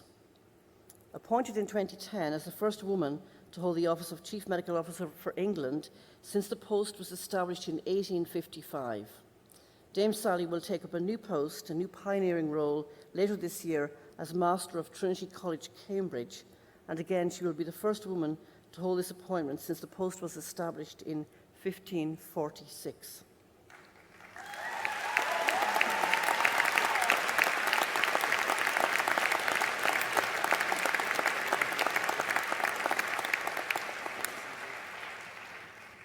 Among all of these impressive achievements, Dame Sally got a letter from RCSI in Dublin in 2007 from a group of people she didn't know, inviting her to join a small international scientific advisory committee for a newly structured PhD programme in health services research, funded by the Irish Health Research Board and led by our population health sciences team here at RCSI, with colleagues in Trinity College Dublin and University College Cork. We were most grateful for generous scholarly advice from you, Dame Sally, for a programme that has thrived with support such as yours in the last decade. Dame Sally, we are delighted to welcome you here today. We are very proud that you, as a most worthy candidate, have joined our special graduation ceremony to accept the highest academic award of the Royal College of Surgeons in Ireland, the Honorary Doctorate in Science. I now call on the President of the Royal College of Surgeons in Ireland, Mr. Kenneth Mealy, to make the award. By virtue of my office of President, it gives me great pleasure to award you with the Honorary Doctorate of the Royal College of Surgeons in Ireland.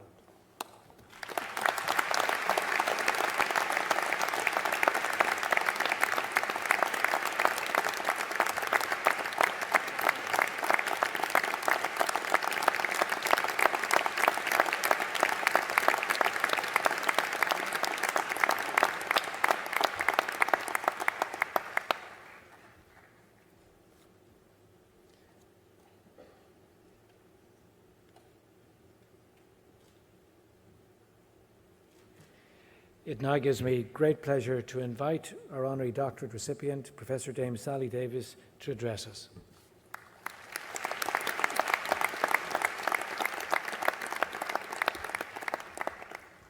Thank you very much. You saw me stumble for a moment because I not only had to sign my signature, I had to write a comment, and I wrote, because I believe it, I am truly honoured, but I'm dyslexic. I'm hoping I've spelled honoured correctly. And to tell the truth, I don't know whether I have. I have. That's a relief. But let me start at the beginning. President, Dean, as I've said, I am truly honoured to be standing here as your new Honorary Doctorate in Science. I very much appreciate the award of this. Let me say, President of the Royal College of Physicians, Chancellor of the National University, fellow graduates and family, it's a great pleasure to be here with you in Ireland at this time. So, you as graduates, and I do want to say, that was the most rowdy and wonderful ceremony I've been to of about 30, so well done on that. You've today received a precious gift. You have become doctors. And that is because you've put in your time, your effort. It's about parental and family support, friends supporting, because it's never easy to do all of this work. Actually, our patients and the public have played a role because they've let you practice on them, with them. And of course here, at the Royal College of Surgeons in Ireland, you've used mannequins and your wonderful simulation centre, which is arguably the best in the world. So you're going to start a journey. And I can only say I hope you enjoy the journey as much as I have done generally. Actually, when I started, I was working it out, 47 years ago, I found medicine rather tough. I judge from my daughter, who's graduating in a couple of weeks in London as a medic, that you are better trained than I was, better knowledge, better communicators. And I know that we, as a service, do give more support to our young doctors. I found it quite grueling, when I'm honest about it, what I saw, what I had to cope with, and the way that we at that time had quite a rationed system, and I saw young people being denied services I thought that they should have. And so I cared about this, and actually I gave up medicine for 4 years. I became a diplomat's wife, only because I'm so direct I wasn't terribly good at that, so I stopped that. But actually, looking back on it, I remember that we took the Hippocratic Oath, and I was very moved to hear all of you repeat your graduate's declaration. And I could sit down and say, just deliver on that, because that's what matters. And it does. And I expect someone told me something similar on my graduation day, except I can't remember that they did, and I wouldn't know who it was. And it was pre-digital, so I probably can't look it up. But what matters, I think, is staying true to yourself and doing the right thing. And I look back, and there were occasions when I clashed, well, actually with quite a number of people over the years, because I was trying to do what I thought was right. I came from a family where we were brought up very strictly to understand what was right, and that my role was to try and do my duty and do what was right. But it does make, perhaps for a little bumpy career, but for a career where you can look back with pleasure on what you did. But it needs to have something backing it up. Why have you done medicine? And I would argue you've all done medicine and taken this great step, which, as I said earlier, is rather a big step, in order to make a difference to people. You can do it at the individual level, looking after patients. You can do it, as I have been doing more recently, at the population level, the public health and the policy level. And one goes through different phases of this. I mean, I clearly practiced general medicine before I went and tried being a diplomat's wife. I then came back and did pediatrics, which I loved, but realized that that was too general for me. I needed to be more specialized. So I tried hematology. I think many times you'd be frowned on to do the kind of bouncing around I did. Yet I look back and I learnt different things in every job, from my patients, from the team, and from my consultants. And then I specialized, as you heard, in sickle cell disease. And that was absolutely wonderful. The patients I still care about. Many of them still email me when they see me on television saying they're proud of me, their doctor. And so I still keep in touch. I progressed from that to sitting on a research committee, and the secretary of that research committee tells the story that in year 1 I said nothing.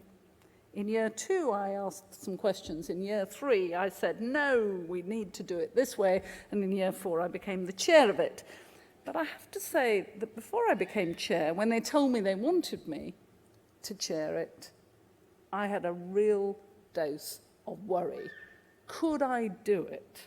Would I be up to it? That fear that many women have and that we have to find ways to overcome. And how do we overcome these fears? How do we go forward? Well, as I said earlier, resilience is something you need for a successful career. But the other thing that's worth seeking out is mentorship. Who can help you? Who can co-counsel with you, a buddy with you to support you? Who can mentor you and help guide you? And don't forget, mentors and champions are different, and we also need champions to just say, actually, you should look at her or him because he's good. I've never forgotten my professor many years ago when I was a trainee talking about one of the trainee men in the department, and we were 3 women and this man, and how wonderful he was to other professors while I was standing there listening. And after a bit, I got really fed up with this, and I said, Prof, you've forgotten the 3 women, and at least 2 of us are better than that man. The other professors roared with laughter, and one of them ended up examining me for my MRC path later on and brought it up in the Viva. Not easy, but there you go. I stood up for what I thought was right. Equality. Saying the right thing, not being done down, which happens to many of us who are in minorities. And all of that takes not just resilience, but it takes developing skills. And you will need your medical skills, your communication skills, but don't forget to develop other skills as you go. I persuaded my bosses at one point to send me to the European Business School for an executive course on, wait for it, emotional intelligence and leadership. And about a year later, one of my colleagues said, I don't get what changed. You used to get in battles. You haven't for the last year, but I think you're getting your way. You can learn skills and bring them into what you're doing to make a difference and to think how you can do things differently. If it hadn't been for all those mentors, all that skill development, I would not have ended up essentially driving that United Nations Committee on Antimicrobial Resistance, trying to save lives across the world from drug-resistant infections. And that's what I set out to do, to make a difference wherever I work, whatever I do, but recognizing the resilience that's needed. So I encourage all of you, you're at the beginning of a wonderful career. You can change bits. You can move careers, much more flexibility. You can give up for a while, but come back to it. You've put in all this effort. It is precious for you. It's precious for your families. But the world needs you terrifically, whether it needs you in this country, your home country, or elsewhere. You can make a difference. And I call on you to follow that and do absolutely what you can to make this world a better place. Thank you.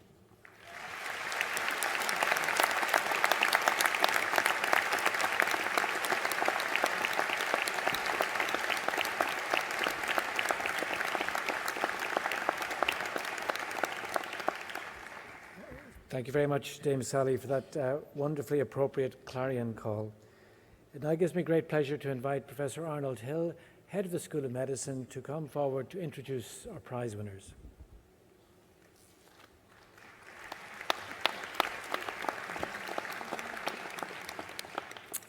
It's customary at this annual conferring ceremony to present the college's prizes to the award winners.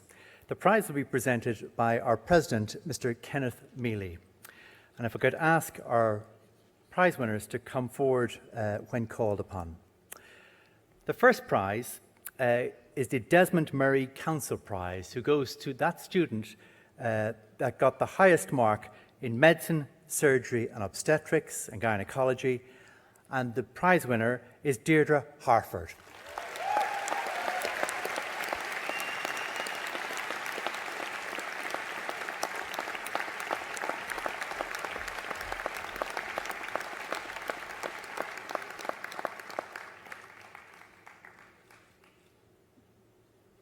The next prize is a Jim Mahan Medal. Jim Mahan was an outstanding physician in Kilkenny, and this prize is awarded to the candidate who does best in medicine and surgery in their rotation while in Kilkenny.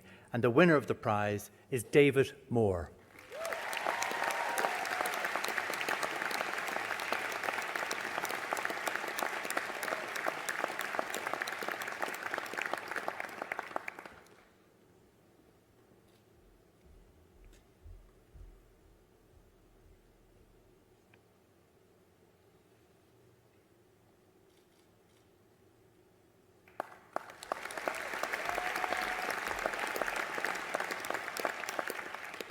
Next prize, the Fitzsimons Gold Medal in Surgery, is awarded to a student who does best in a most difficult surgical exam on the theory and practice of surgery, and the winner is Lucy Smith.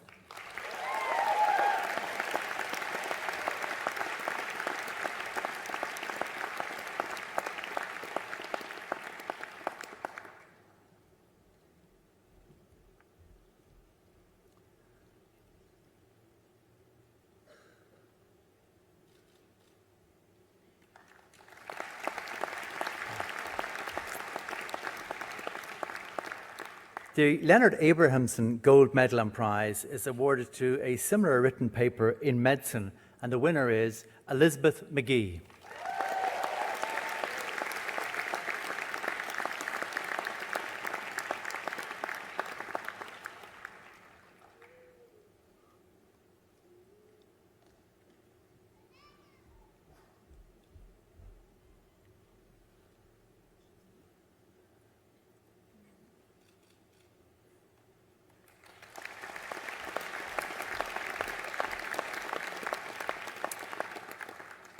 The Maclean Medal in Surgery in memory of Peter Maclean, a former president, is awarded to the student who achieves the highest mark in all components of surgery in their final exam. And the winner is Lauren Madden Doyle.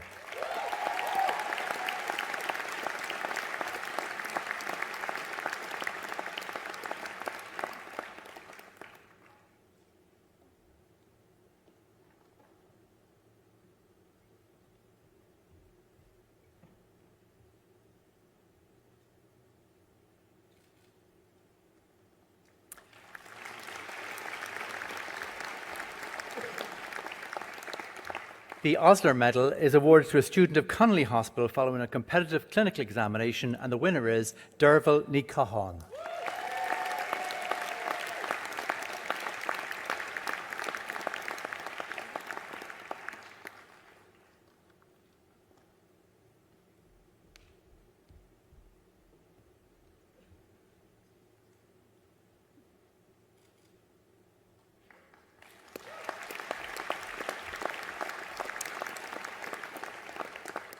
The Professor Eddie Guiney Medal in Paediatric Surgery is awarded to Aya Al-Hassani.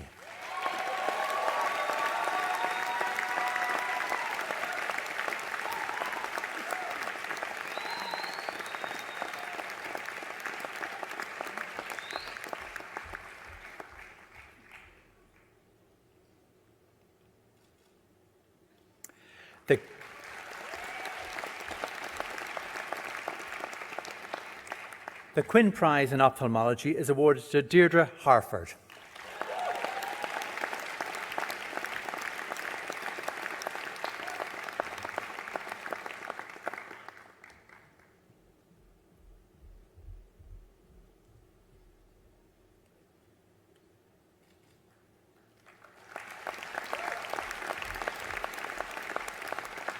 The Reuben Harvey Prize is awarded to Alicia Brennan.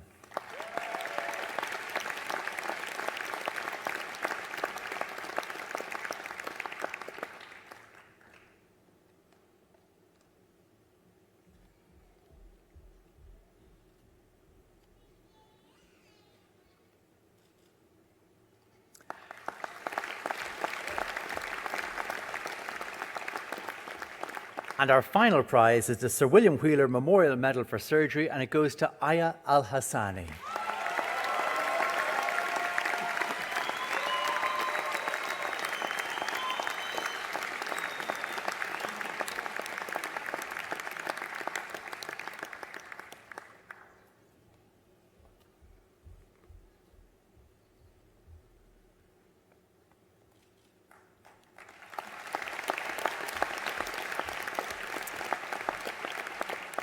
That concludes this year's prizes.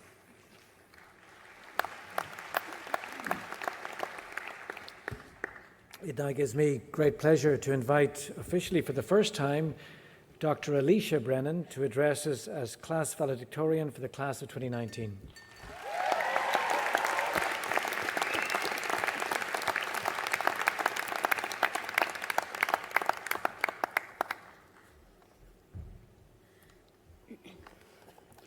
President of the Royal College of Surgeons, President of the Royal College of Physicians, Chancellor of the NUI, Dean, faculty, fellow graduates, guests, family and friends. It is a great honour to stand before you all today on this monumental occasion on behalf of the class of 2019. It's been said before that it takes a village to raise a child. Well, I also believe that it takes a village to raise a doctor. Today, we celebrate our achievements while also acknowledging the village of people that have come here today to celebrate us and have helped us on the road to getting here. Thank you to our families, our partners and our friends. We would like to take this opportunity to formally apologise for the way we have behaved while tired, stressed, hungry and studying for exams over the past number of years. Thank you so much for loving us at times when we're not likeable.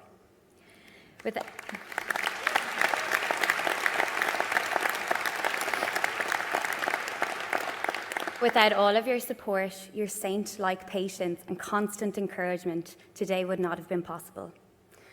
At RCSI, no matter what gender, race, background or ability, you are championed to achieve your greatest potential. Our teachers and all of the wonderful staff at RCSI have worked tirelessly to shape and mould us into educated, capable, competent and resilient future doctors.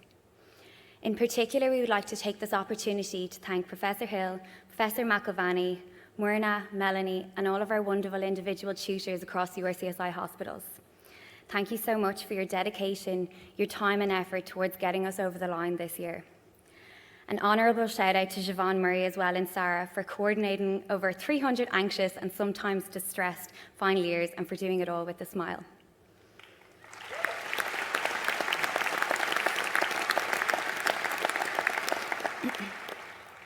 Thank you to our main source of learning and growth throughout our medical training, our patients. We will forever be indebted and grateful to our very first patients in the anatomy lab in St. Stephen's Green, who have taught us everything we know about the workings of the human body. We are deeply thankful to the thousands of patients we have encountered over the past number of years leading to today. Thank you for sharing your stories, the most intimate details of your lives with us, for giving us permission to be by your side during your darkest, fragile, and most vulnerable states, for sharing your bodies with us to further our knowledge and understanding, and importantly, for offering to light a candle for us during our exams. To quote Nelson Mandela, "There is no passion to be found in playing small, in settling for a life that is less than the one you are capable of living."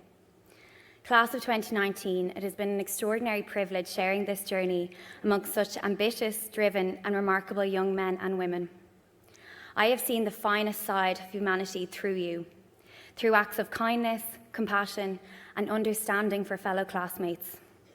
The collective determination of the class was never so evident as it was last year when we battled the beast from the east herself, Storm Emma, to arrive at College Ball in this very building.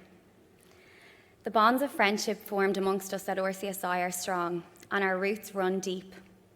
I have no doubt that no matter where life takes us after today, we will all have the safety net of each other to fall back on in times of need. Nothing worth having comes easy, and each of us individually has encountered our own struggles and challenges on the road to today. Some of us have suffered through physical or mental illness, while others have experienced grief, heartbreak, or loss of a loved one. On the 21st of May this year, we received our final year results. For many of us, including myself, it will always be remembered as one of the greatest days of our lives. 7 years earlier, on the 21st of May 2012, at 19 years old, I was given a cancer diagnosis 2 weeks before my leaving cert, which changed the course of my life forever. Over the past 7 years, I have had a lot of time in and out of hospitals. And when I reflect back on the many experiences I have had as a patient, it's not the chemotherapy, the radiation, procedures, the scans, or even losing my hair that I remember, but rather the profound and lasting impact that those who have cared for me have left on my life. Kindness costs nothing, and it means everything. The day after I was diagnosed, I met my oncologist for the first time. Unsure of whether or not I'd be able to sit my upcoming Leaving Cert exams, he reassured me that I would one day be 85 years old, sitting in a rocking chair, reflecting on a long, rewarding career in medicine, and that they were going to do everything in their power to ensure that I could go forward and sit my Leaving Cert. This kind of concrete hope and unwavering encouragement for my future was exactly what I needed to hear at the time to carry on. That same oncologist also came to visit me during a hospital admission during the third year of my studies for something totally unrelated to his field. He sat by my bedside for half an hour. We chatted all about life, television, and he showed me an app he was using to learn Spanish as a way to switch off from work. During another admission in third year, which was right before our short case exams, the intern on my team gave me a stoma and hernia tutorial one-to-one by the bedside and printed out some of her final year notes for me. Another occasion where I was a patient during my medical studies, I was anemic, and knowing that I very much so still had my medical student cap on, my consultant asked me what I thought my blood values were going to look like before sitting beside me and explaining each one. Everything I've learnt as a patient over the past 7 years, I feel can be summed up in Maya Angelou's quote. People will forget what you said, and people will forget what you did, but people will never forget how you made them feel. Going forward, class of 2019, I have no doubt that we too can make a profound and lasting impact on the lives of many patients that we are yet to encounter in our careers.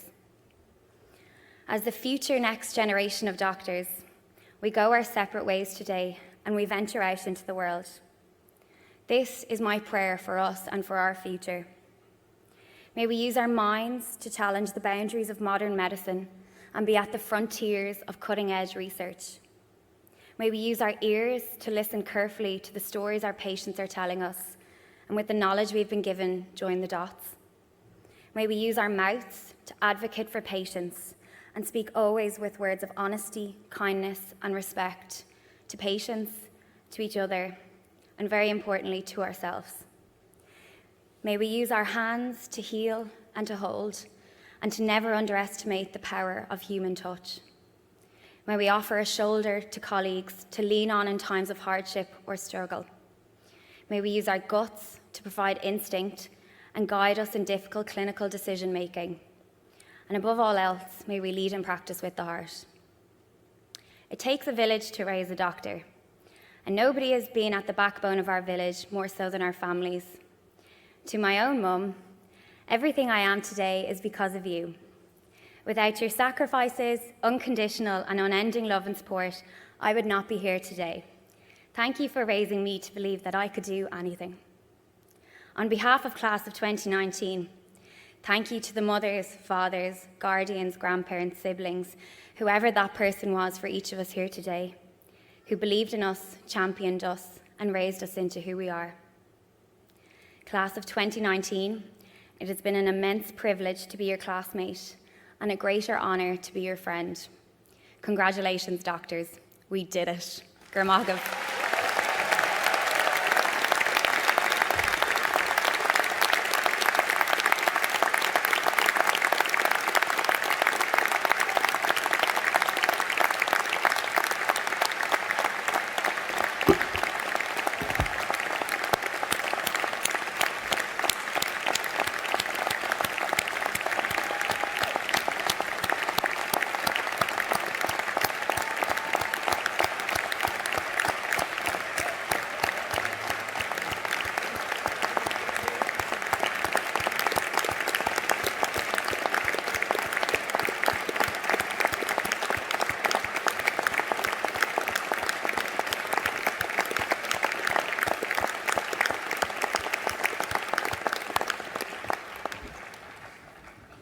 Thank you very much, Alicia. When we listen to you and come to know your classmates, the class of 2019, you give us great hope and confidence for the future of healthcare in Ireland and around the world. Thank you very much.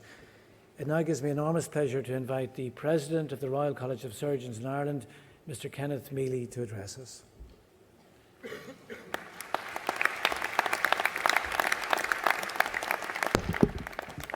Thank you, Cathal. Chancellor NUI, President RCPI, new Honorary Doctorate Professor Dame Sally Davies, Members of Council, Chief Executive, Registrar RCSI, Registrar NUI, Dean of the Faculty of Medicine and Health Sciences, Heads of Schools, academic colleagues, Excellencies, distinguished guests, ladies and gentlemen.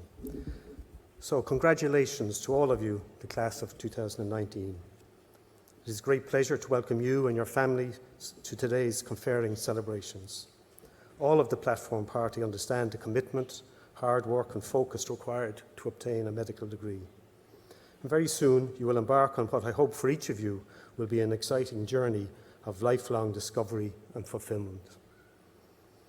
As you embark on your respective careers, you will already understand that medicine has undergone a remarkable revolution with the explosion of new knowledge, scientific and technological discovery and understanding of disease mechanisms, all of which would have been unimaginable when I was at your stage in my career.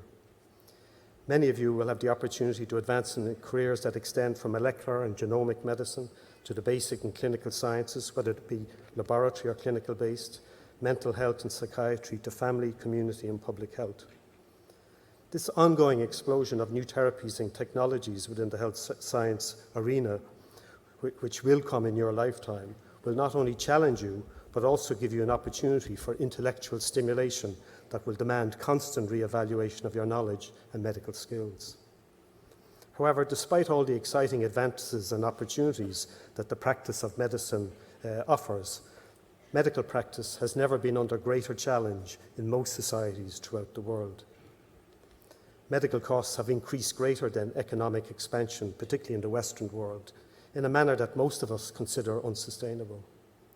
This, coupled with the greater patient and societal expectation of flawless care and the increasing complexity of many of the conditions that we treat, has placed a spotlight on how we all practice.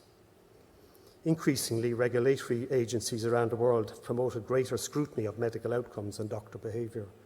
Repeatedly, we see in all jurisdictions instances where doctors fail to understand these changes and fail to readjust their professional practice and behaviour accordingly. It is clear that doctors of the future will have to work differently to those of previous generations. The ability to work effectively in teams requires a greater degree of interpersonal and leadership skills to communicate with both medical, nursing and other healthcare workers in addition to patients. Patients and their families also have greater expectations and will demand greater control over the decision-making of their health matters. And to do this in a chaotic and under-resourced health environment is challenging, to say the least. The medical legal environment, as a consequence of these challenging times, will mean that risk management will require greater attention, with the ultimate aim of improving patient outcomes, provide more equitable and efficient care, and consequently protect not only patients, but also yourselves. It's also increasingly apparent that no healthcare system can fully support all the healthcare needs of society. So it's important to be not only an advocate for each of your patients, but also understand the broader societal needs in the communities you work in and use the resources at your disposal carefully. While this may all sound daunting, it is our belief that the medical degree you have received today gives each of you the skills to negotiate this complex medical environment. Medicine remains one of the most fulfilling of professions. It is our sense of empathy and social duty that makes the medical profession one of the most trusted professions in surveys of societal trust around the world. Advocacy for patients and empathic care must remain central to all that we do. A medical career also offers huge personal satisfaction and a sense of fulfilment, coupled with the opportunity for personal growth, which is unmatched within many careers. Each patient interaction I have reminds me that as doctors, we are truly privileged to be invited into the lives of our patients and their families, and to play even a small role in improving their well-being is so rewarding. Consequently, collectively, what we do has major consequences for each of the communities we serve in. Your qualification also opens up a wonderful world of opportunity as you set out on an exciting journey which will allow you to continue your training and practice in various specialties worldwide. A medical career will allow each of you to develop a network of friends and colleagues locally wherever you live, but also internationally, and the professional courtesies that we all receive when we travel is a constant source of pleasure and occurs because of that fraternity of spirit instilled in all doctors because of our collective values. RCSI is an ambitious organisation, and we are proud that students from 26 different countries will graduate today. For our international students, our mission is to produce healthcare leaders worldwide, and this is our ambition for you. And while I acknowledge the abilities of all our international students today, I want to give a special mention to our first cohort of 23 Iraqi medical graduates who have studied medicine outside Iraq since the war. These are scholarship students won by competitive academic achievement from across the country. Today we celebrate with you, your families and your sponsors, and we look forward to hearing of your achievements in the coming years.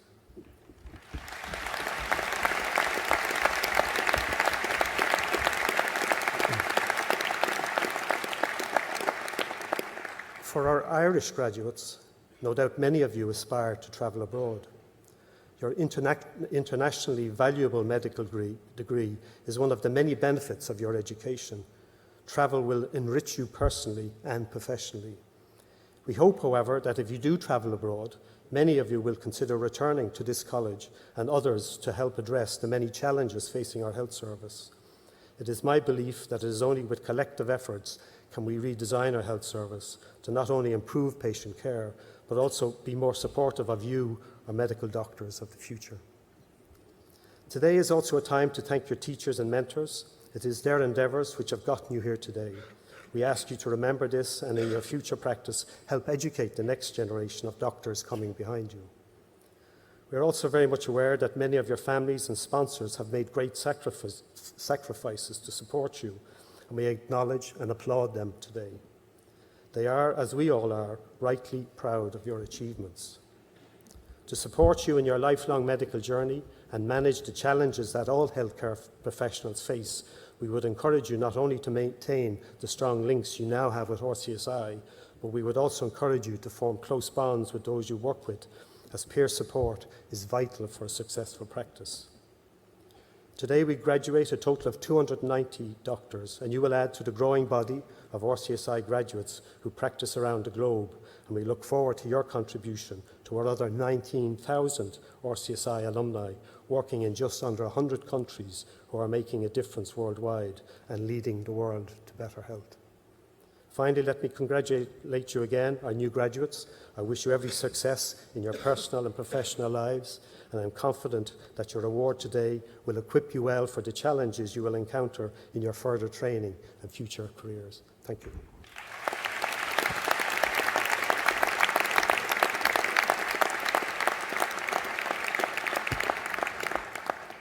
Thank you, President. It now gives me great pleasure to invite a great friend of RCSI's, the Chancellor of the National University of Ireland, Dr. Maurice Manning, to address us.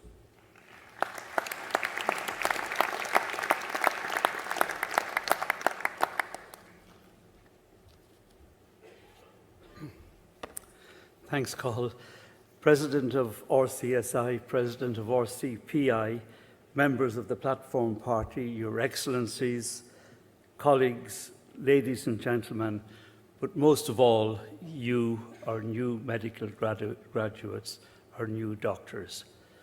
As Chancellor of the National University of Ireland, I'm delighted to be here in the Convention Centre for the conferring of NUI degrees in medicine. The ceremony is a very happy occasion, and it's always one of the highlights of my annual duties as Chancellor. I'm very pleased to welcome you, our newest medical graduates, into the ranks of the National University of Ireland. From today onwards, your names will be listed in the university's graduate register, joining generations of distinguished alumni who have made significant contributions not just in the world of medicine, but also in wider society. And today's ceremony formally recognises your impressive academic achievements, which have been earned, as you well know, through years of demanding study and examination. You have benefited from an excellent education at a prestigious institution. You have been conferred today with a degree that is widely recognised and highly regarded across the world. And you are joining a profession that is of great importance to the human race and is rightly so highly valued in society. But most of all, what I like about today's ceremony is that it is such a happy event. You have already heard from Alicia in her inspiring, warm and generous address the strength of the bonds that exist between you, the students, now the graduates of this great institution, the bond between your affection for the institution, your gratitude to staff, the strong bonds of friendship that have built up between you and your mentors over these past number of years. And for those of you who are not from Ireland, the opportunity you have had to get to know Irish life in some of its varied forms. So there is a great note of happiness, accentuated by the expert heckling from the back rows, the irreverent interjections of so many of your friends and colleagues, which always greatly enlivens this ceremony and gives it a sense of vitality, which I rarely experience at other conferring ceremonies. Thank heavens for that. Not that I don't hear it elsewhere, but it's so good to hear it here. Anyway, today doesn't mark the end of your studies, but merely the completion of this phase. Throughout your career, as Dame Sally has advised you so eloquently, take advantage of opportunities to undertake further studies, to broaden and deepen your knowledge, and to tackle new challenges. While there are still considerable gaps in human knowledge, our understanding of the world and of human life is expanding all the time, and the pace of change is always accelerating, particularly in the medical sciences. So it is therefore essential that you regularly renew your knowledge base and refresh your skills. But it is important too that a sufficient number of you will be attracted to become involved in medical research, to continue the quest for effective responses to the thousands natural shocks that flesh is heir to. Now today, as has been mentioned, is a joyful and happy occasion for the parents, families and friends of you, our new graduates.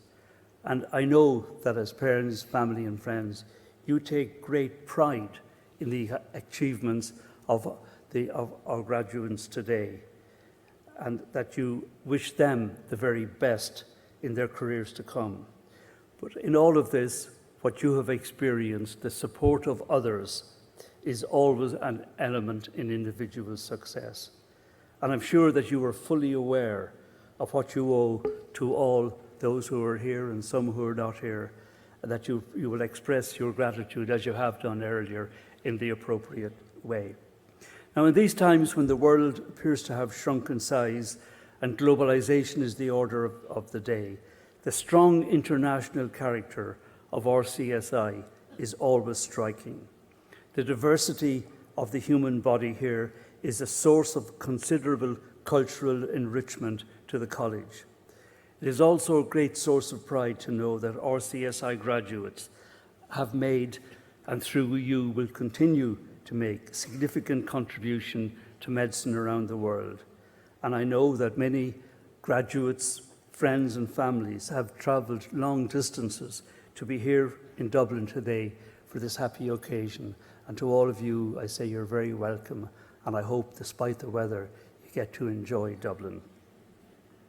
Now, today's ceremony takes place amid significant developments in the political world, both here in Ireland and further afield.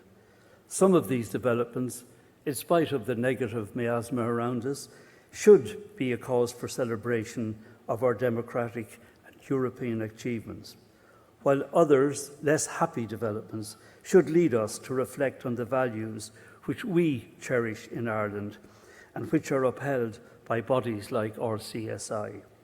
Education is a worthy endeavour, and medicine is a noble profession. in an uncertain world, it is gratifying to know that graduates of RCSI will strive, as the solemn declaration you have just made puts it, to practice medicine with conscience and dignity, and to show warmth, empathy and understanding to the many vulnerable people you will be called upon to treat. I wish to express my deepest gratitude and admiration for the achievements of this afternoon's honorary graduate, Professor Dame Sally Davies. It's been an enormous pleasure and privilege for me to have met her and to have shared her company over lunch before this event. As you have heard, her career has combined elements of medical practice and research, public policy work and academic leadership. As a medical practitioner, she studied and treated serious blood disorders, particularly sickle cell anemia, while more recently she has entered the world of medical politics and made significant contributions to public health policy in her role as Chief Medical Advisor to the UK government. And now she takes on, the first woman in 5 centuries, she takes on the role as Master of Trinity College, Cambridge. I don't think the dons and the fellows of Trinity College know what's about to hit them, but I wish her well in the university which...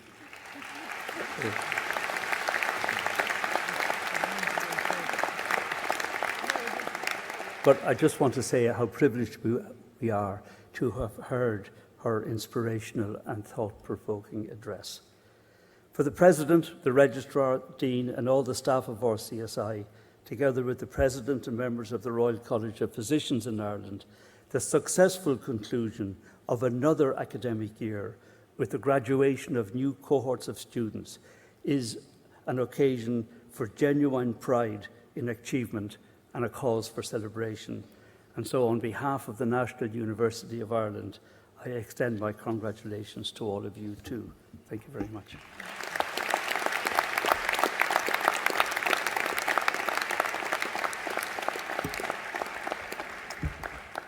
Thank you, Chancellor. That concludes the RCSI degree conferring ceremonies. Once again, congratulations to the class of 2019. I'd also like to take the opportunity to thank the members of our platform party, busy clinicians, academics and professional staff who've taken time out of their busy day to join you in celebrating your great achievements. My thanks to the platform party.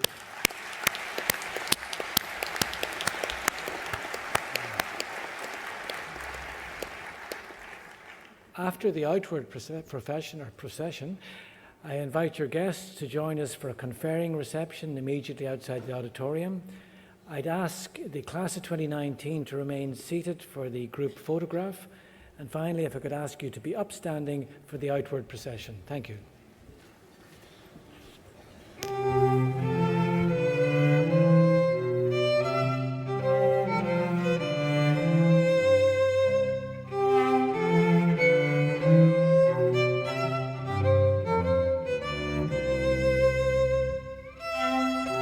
Thank you.